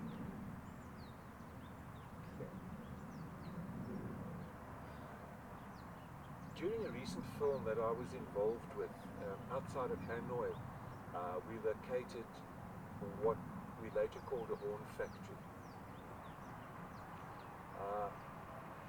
This information was passed on to enforcement agencies, CITES, Interpol, and it doesn't seem that anything has been done about that. Do you know any reports on that? WCS Vietnam, we see that there are evidences that around Hanoi area there are workshops that carve rhino horns and ivory and other protected products to cater to the Chinese market. Visitors that are Chinese. We see those evidences, and we also work on those cases in cooperation with the law enforcement agencies of Vietnam. But I believe it takes time. The commitment is there, but it might take a little bit longer than we expected for those villages, those workshops to be tackled. Is rhino horn used in traditional medicine in Vietnam? Rhino horn has been put down as an ingredient in the traditional medicine, but that's traditional Chinese medicine, because the traditional medicine of Vietnam only use herbs and plants. So this is the influence from China. The thing is that in the traditional medicine, they only use it to reduce fever, and that's a very small effect. And it's the same effect from buffalo horns as well. But right now, like in the last 10 years, people start to think of, come up with new benefits for the rhino horns, and it's now become like a panacea. In some of our surveys, traffic survey to be exact, people say it is used to treat snake bites or dog bites. They just apply the horns directly to the injury. this is just a new benefit to come up with. It's not traditional at all.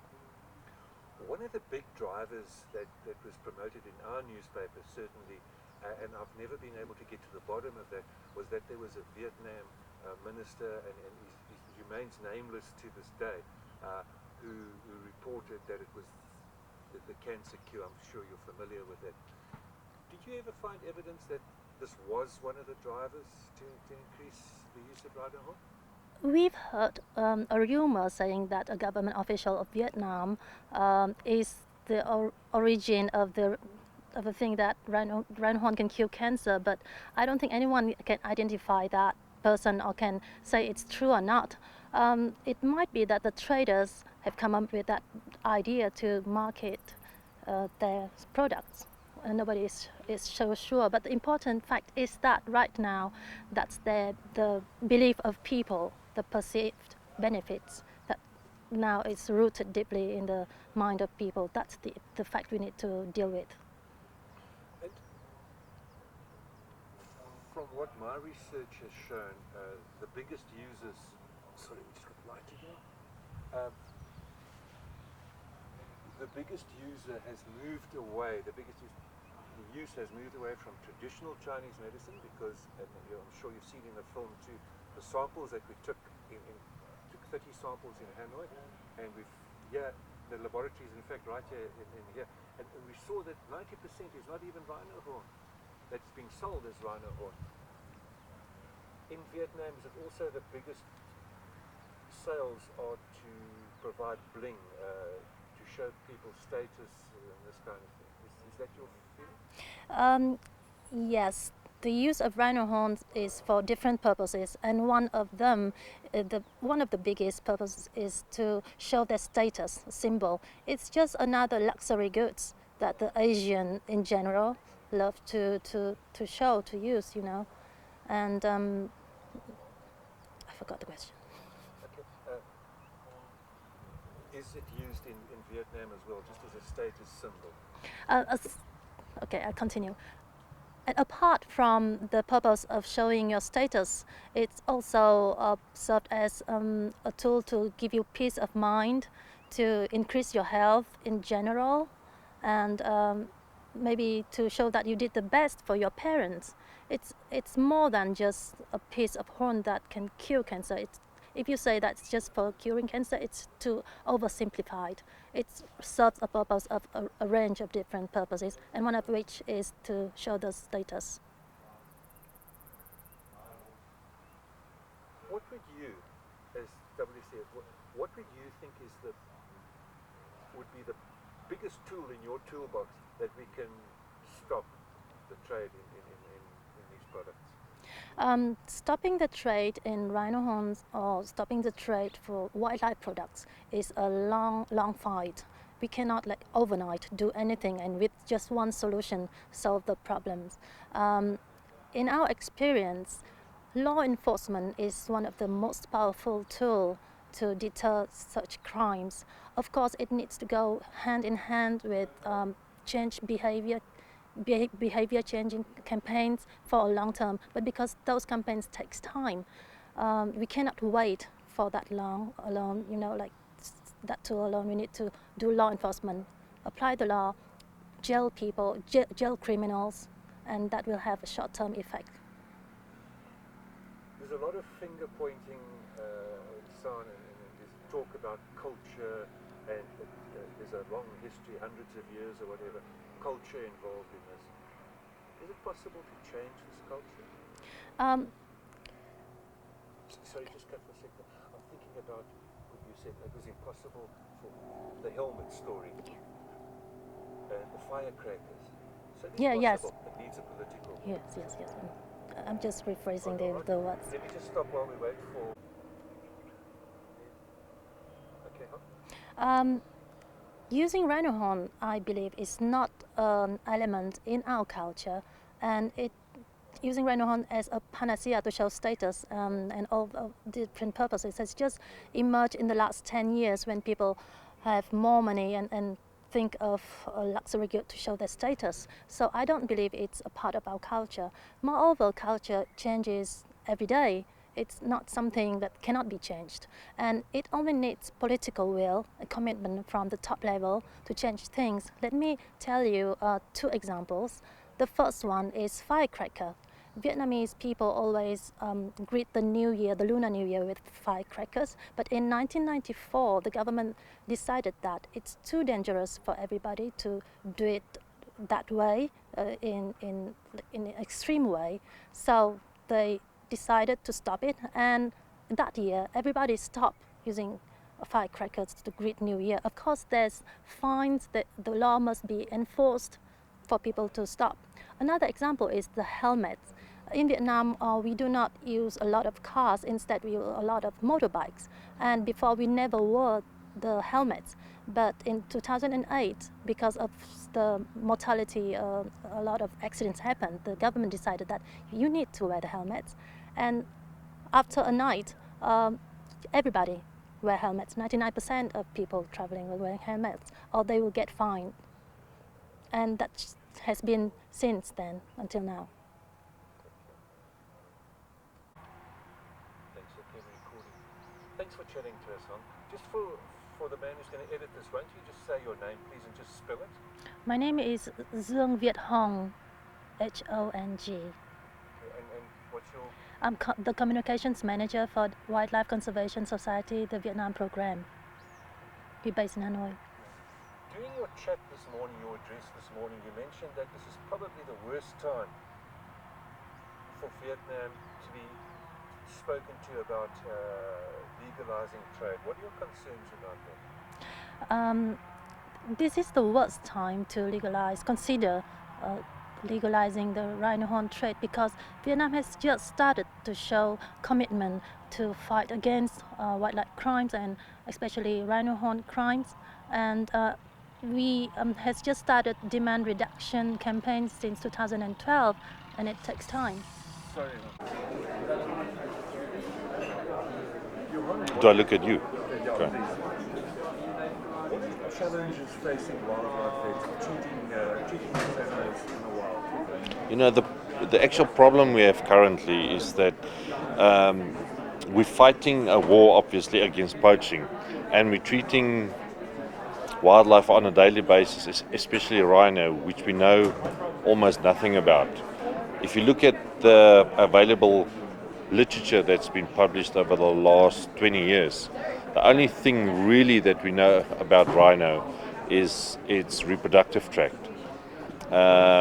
If we now look at rhino which horns have been hacked off, where they go into the paranasal sinuses, if we look at snare wounds, if we look at bullet wounds, we actually know nothing about the anatomy of a rhino's head, of the actual limbs, of the topography of where all the organs sit. And on top of that, it's actually worse that we as veterinarians don't have the available info on how to treat rhino. Which antibiotics do we use? Which ones are, pretty effective in rhino? What is the dosage, for instance? Anti-inflammatories and painkillers. Again, we don't know which ones to use. What dosage do we use? We think that, rhinos are very similar to horses, so we extrapolate from horses. But as we've seen now, very recently, in that we think rhino is very similar to horses, so we assume, for instance, if we look at their legs, a horse has got a superficial and a deep flexor tendon, so 2 tendons at the back of their legs. We recently opened up a rhino leg, and by our astonishment, we realized rhinos has only got 1 tendon, okay, which is absolutely crazy if you think that such a heavy animal only has 1 tendon, flexor tendon at the back of their legs. So they, although we extrapolate from horses, they are not really exactly the same as horses. So all this info needs to be done very soon, and we're trying to play a catch-up game, and we actually don't have the time to actually play catch-up, currently.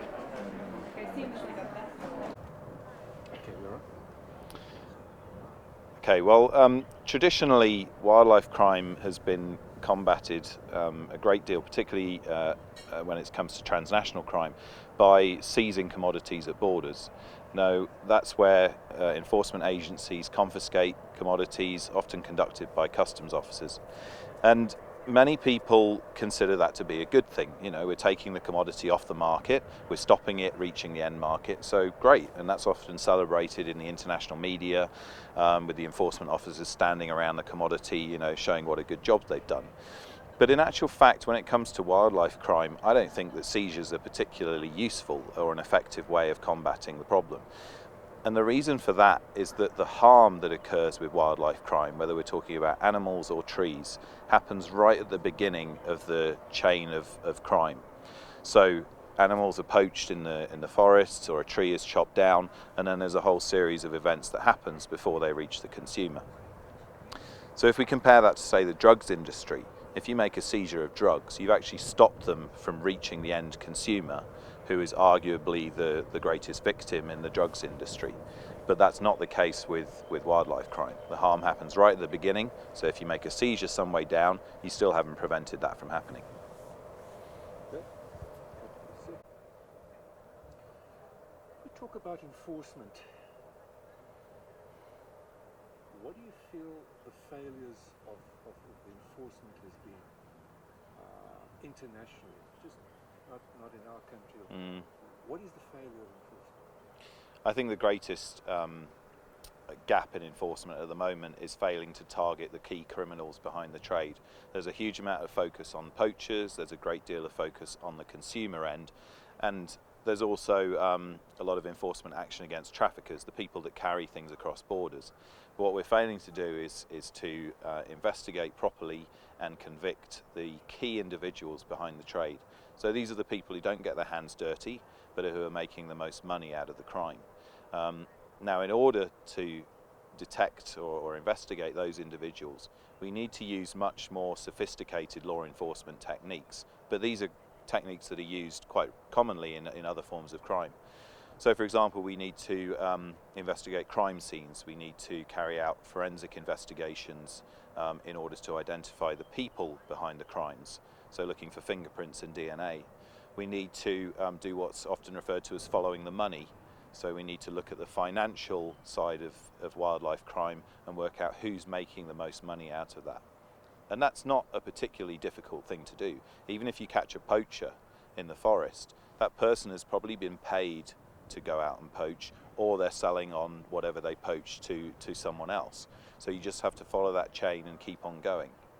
And if we do that from the source end and the consumption end, then somewhere in the middle we're going to find the individuals who are most responsible for this crime.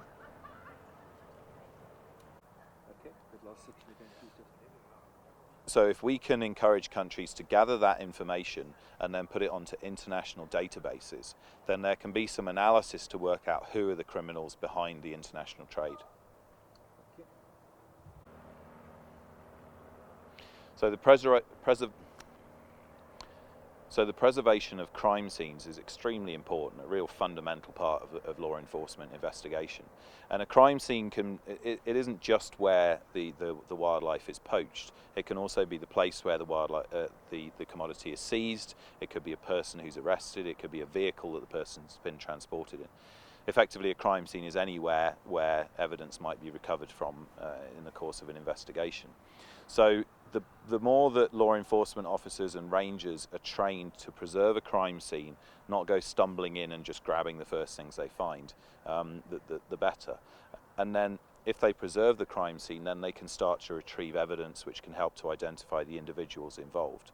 So in a rural crime scene, that could be footprints, it could be firearms, the spent ammunition, it could be blood from either the animal or people, because people get injured in these things as well. It could be clothing, which contains, which might have fibres, and also DNA of the people involved. But in places where products are seized, very often they're packaged in materials, and that packaging can often hold important forensic evidence. So DNA and fingerprints from the people that have come into contact with it throughout the chain. And I think if we can preserve the crime scenes, gather the forensic evidence, and then upload them to international databases such as those held by Interpol, then we stand a chance of identifying the people involved in the crime. Interesting developments in the recent past. Head of the Zeezeewang syndicate in La, Vijay Keersewang.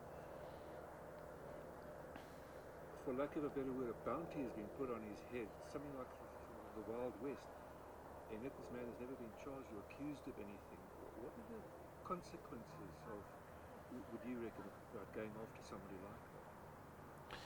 Well, I think the first thing to mention is that the attention that's been brought by this $1 million reward to break down that network is probably quite welcome. You know, it's good that that pressure has been put on the countries where he's operating.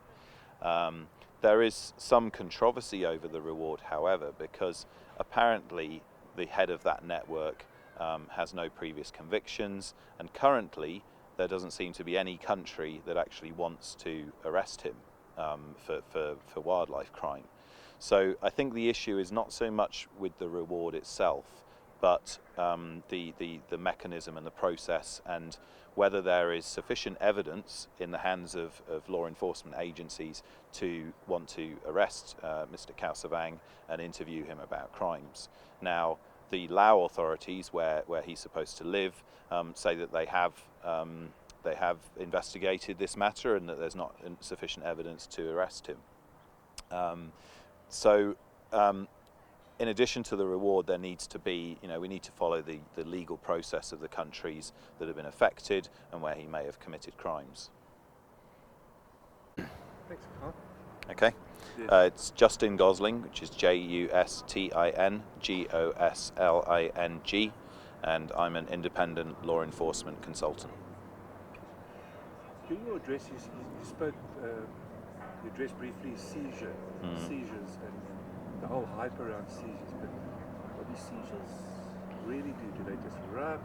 And then if we can move on just a little bit from there, as to, I think you mentioned also that it might in fact drive the trade or poaching rather. And on cue,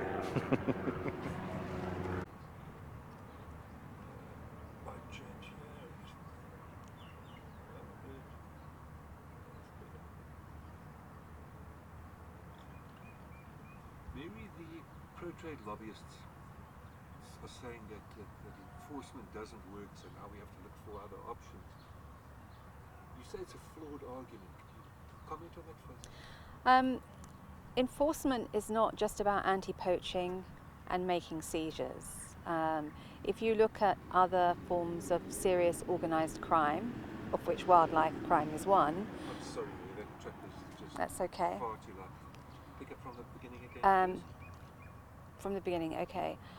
Enforcement is not just about anti-poaching and making seizures. It's about, there's another one coming now. Okay.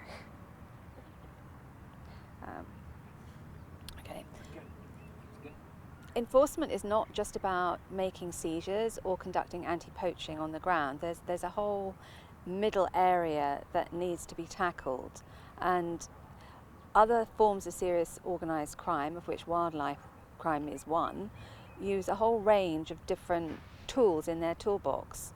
They use intelligence-led enforcement to tackle every chain of custody of the commodity. So when people say that they've tried everything, they haven't tried everything. From the Environmental Investigation Agency's perspective, you haven't prosecuted an entire network who were arrested a couple of years ago. Why are they not convicted of other crimes? There's a range of crimes involved in wildlife crime. It's not just about ownership and possession of the product. Also, enforcement has to exist whatever you do. If you legalize trade, you still have to enforce a legal trade, and that comes with its own set of challenges. What is EIA, what would you say is the top or the most important tool in the toolbox to stop or to mitigate wildlife crime? I think probably the strongest tool you have is essentially good old-fashioned detective work. It's about taking the puzzle and putting it together, and it involves time and resources, and much of that is people resources. But if you focus effort and you intercept and interrupt one network and arrest those people and convict those people, then you send out a very strong message that other networks will be targeted and they're not going to get away with it. From the beginning again, please. Okay, which The most important tool. I think the most important tool probably in the toolbox is good old-fashioned detective work. I think it requires people to spend time and focus on the problem at hand, but you know, unless you can spend your time and focus and intercept and interrupt a network and prosecute and convict the network, then the message goes out that people can still operate with impunity. People have done it for hundreds of years. They don't need all the technology to solve crimes. Thanks. I think we've got that one in. Okay. And we're rolling. There is a view that some unscrupulous traders are essentially stockpiling things like rhino horn and ivory with the long-term view that eventually these species will become extinct and that their investment will increase in value. This will essentially, if there is trade, they will reach that point much sooner. If that's the case. We also look at a lot of people involved in the criminal aspect of this issue who are protected right to the top level. Some of the people involved themselves sit in very high office.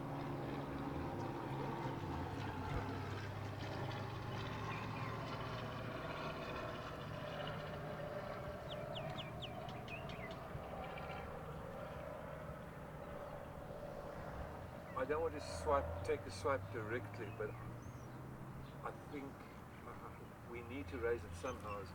Why wasn't the South African government or representatives at the London conference, and also not here today, when it's directly affecting their work and the opinions of the people that have put them in, put them in charge of protecting their animals. Okay. So let's just see how we can couch it. The political will. Should we couch it around political will? One of the things that we've discussed at this conference is the need for everybody to work together, and it's unfortunate that there is nobody from the government represented at this conference, and in fact that South Africa chose not to attend the UK summit earlier this year in London. I think it's a missed opportunity, because the only way we will ever work together, if indeed we can work together, is if we all sit in a room and talk together. What sort of signal does this send out to NGOs like yourself when a government like the South African government has not bothered to?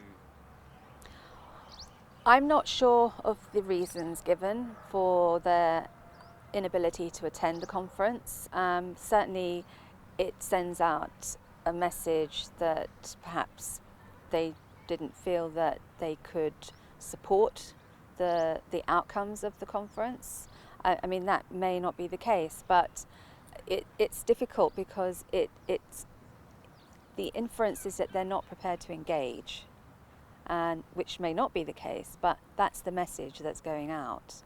And unless governments are prepared to engage, and unless we can make sure that the governments have the political will to tackle issues head on, difficult issues like this one that does involve corruption and serious organised crime, we can't do it without the governments. Mary, thank you, sir. Yes, we do. Okay. Thank you. Okay, we're recording. Mary, thanks for chatting to us. No worries. Just for the editor, your name please again.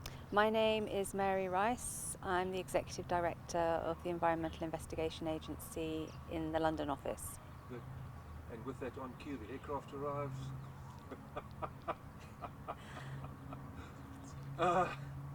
We can wait till it.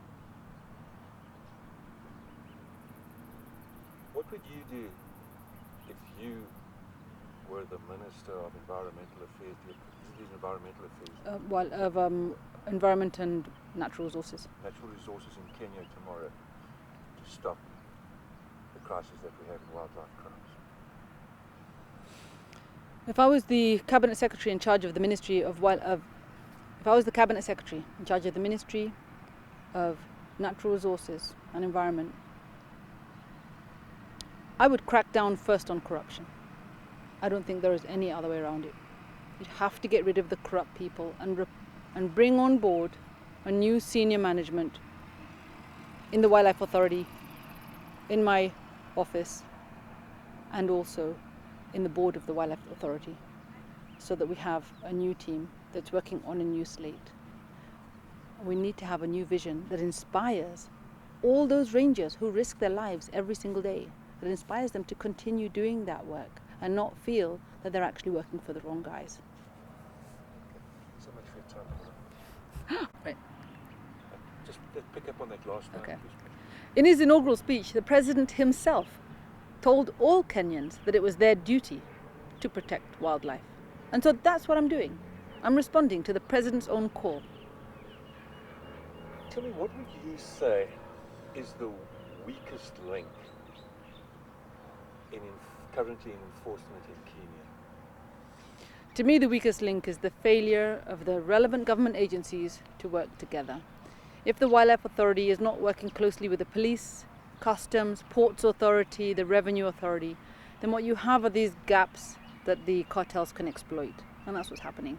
So corruption works when an individual or an organization can't work through one channel, they will use another channel that they can corrupt. To me, that is the biggest weakness. And this corruption, how far does it permeate? I recall you talking about files being tampered with, files disappearing. So that whole equation of risk-reward profile, is it largely in favor of the poachers? No? Well, it's not just the poachers, and we can probably clear up the problem of poachers much more quickly than the higher level people who are working in the system. If you have government officials working in the ports, working at the police with the police on the highways, or even in the Wildlife Authority itself, that our own managers are involved in these cartels, then we really are going to have an extremely difficult time to crack down.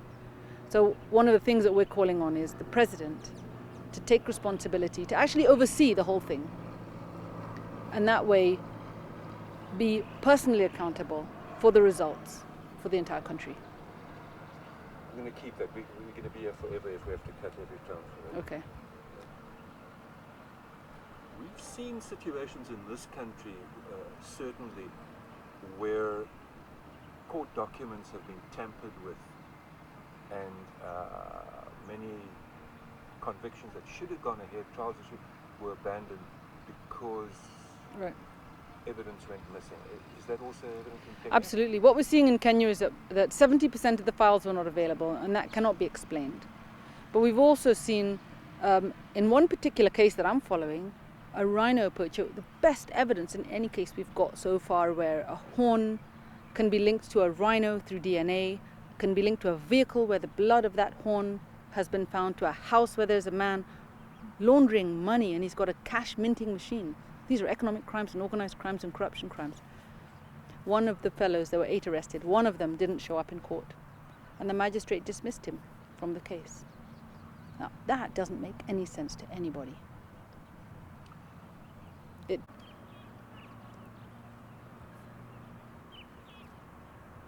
does this go off?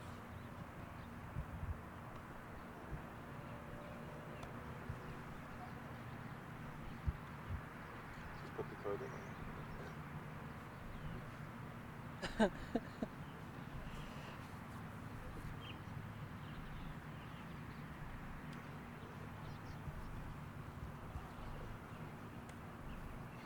Let's talk a little bit about accountability.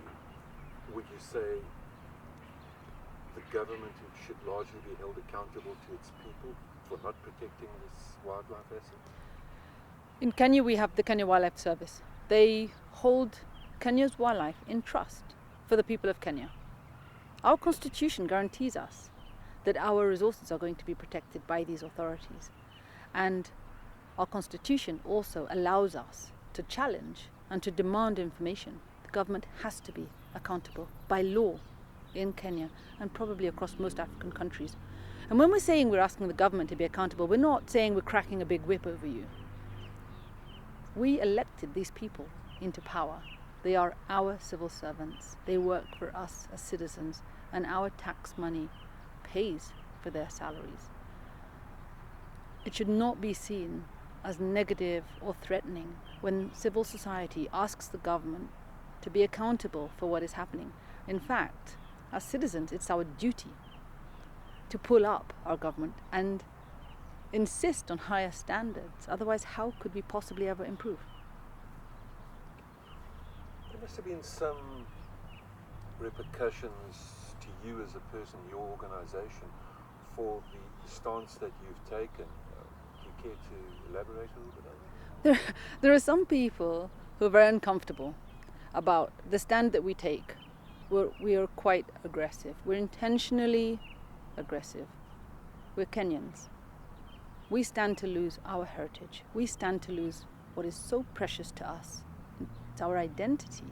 There are loads and loads of international organizations headquartered in Nairobi.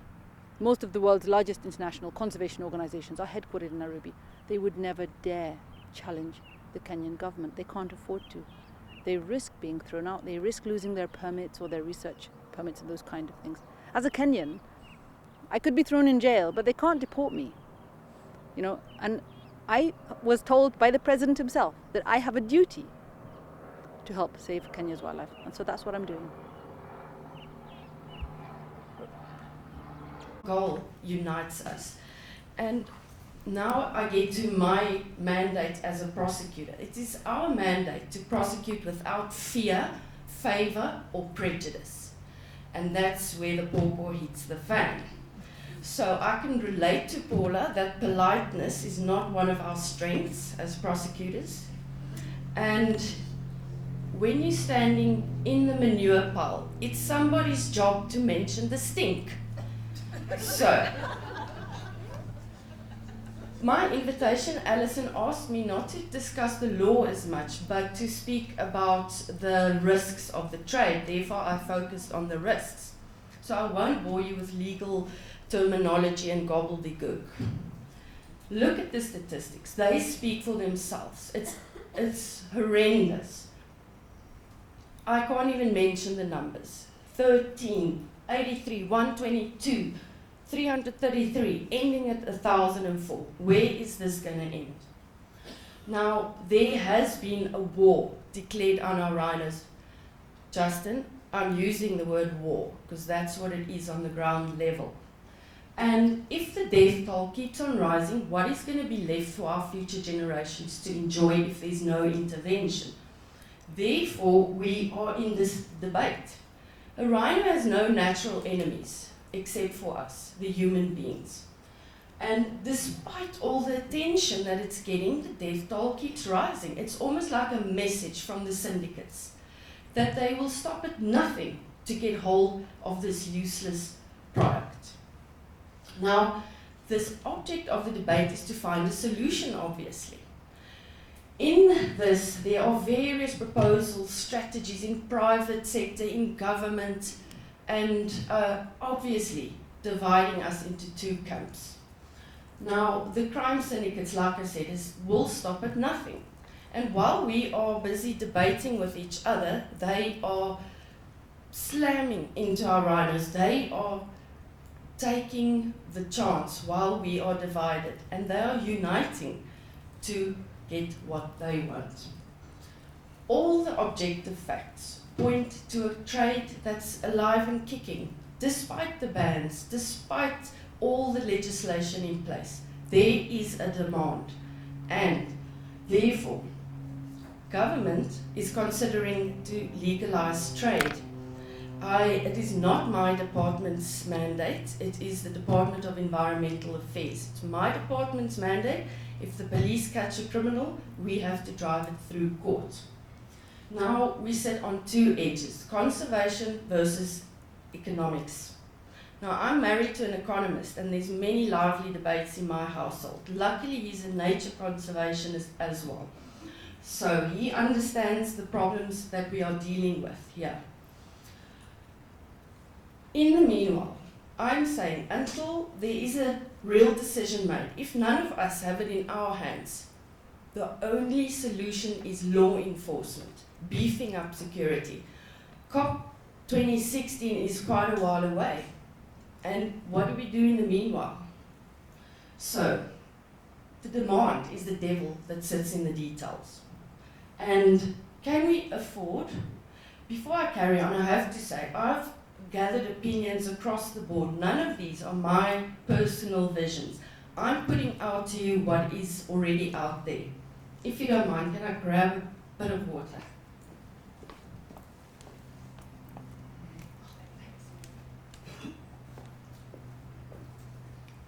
So, can we afford to ignore supply and demand? Can we supply the demand? Every concerned party seeks a solution. Now, the only method currently of getting hold of a legal horn is to kill the rhino, and that's what kills me. Is it necessary? Therefore, the farmers believe that they can sustainably dehorn without ill effects to the rhino. It's very tempting for them to think that. And the red tape involved getting a permit, if you don't have a buddy in the permit office, has driven many farmers to become criminals, or certain farmers to become criminals, let me be clear on that.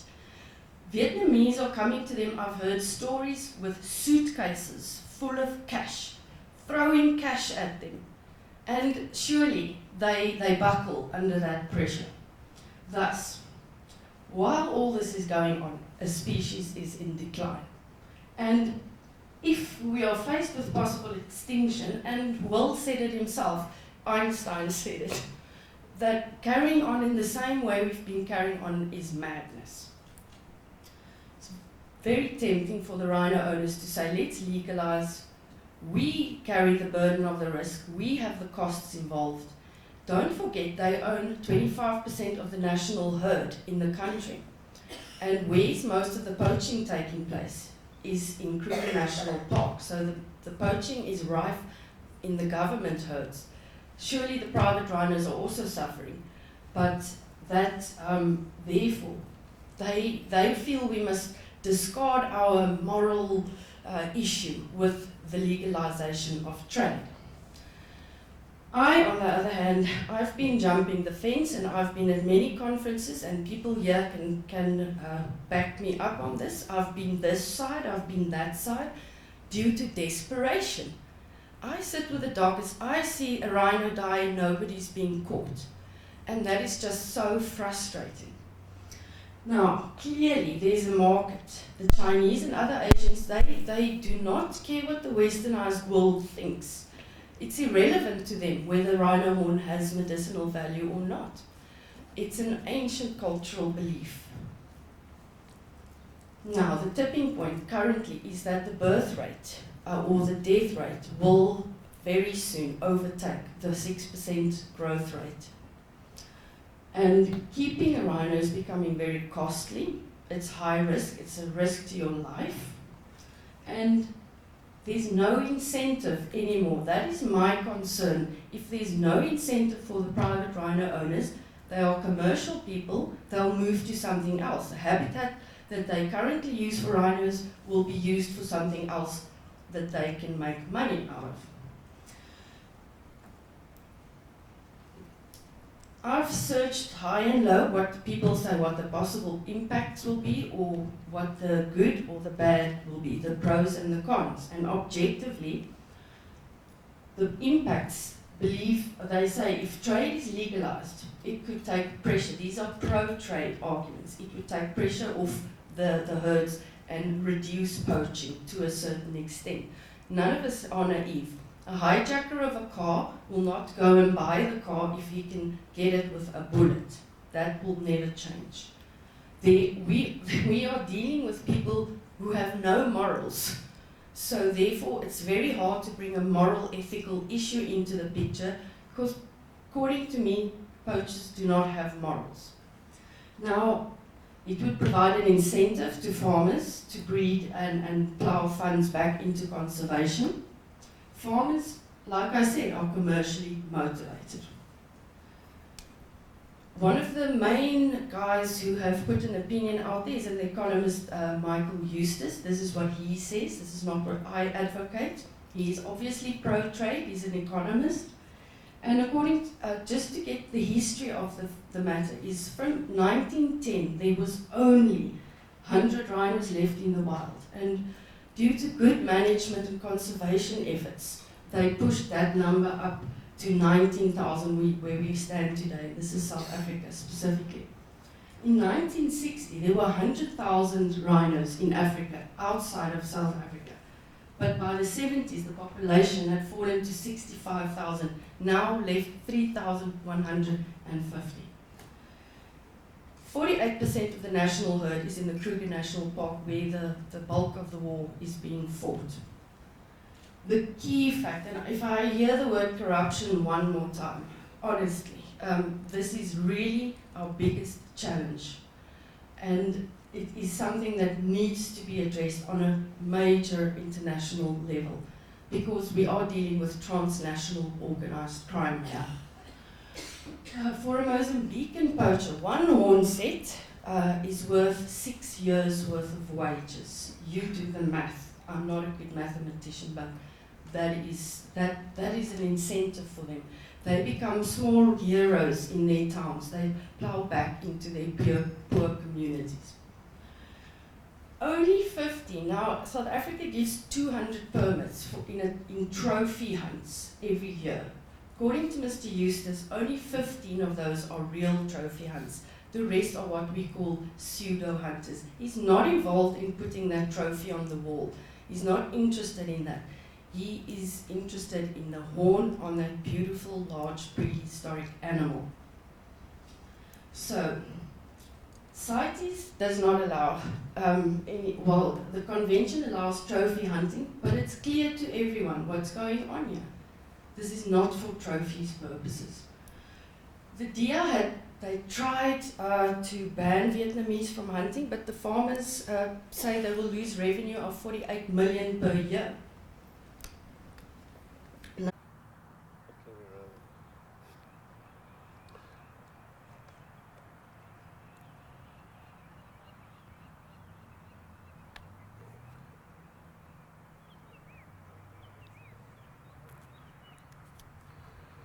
Thank you for chatting to us. Just for the editor's sake, won't you just say your name, please? Okay, my name is Dr. Paula Kahumbu. And just spell Kahumbu, please. Kahumbu. And your organization? I work for Wildlife Direct. Good. During the chat that we were having, or the presentation that you did, one of the things you said, you were asked to be polite when dealing with this, and I was quite interested in your comments on that. Can we pick up on that again? Absolutely. We're often told that as Africans we are, we should know our place and we should be polite and we shouldn't really stir up too much trouble. We should try to always find consensus. That's the African way of doing things. Well, it may have worked in the past, but today what we're seeing is the plundering of our natural resources. We're seeing rhinos being slaughtered to supply a demand in other continents. Africans have no idea what ivory is being used for or what rhino horn is being used for. But we're slaughtering these animals because of this demand. And we really have to place the responsibility on the nations that can actually do something about this. African nations are responsible for protection. But in Asia, China, Vietnam, Thailand, the Philippines, those countries are responsible for the demand. And they have to take up that responsibility. And I don't think we should be polite. I think we should be very straight with them. Being polite is just wasting away what is our precious heritage. Oops.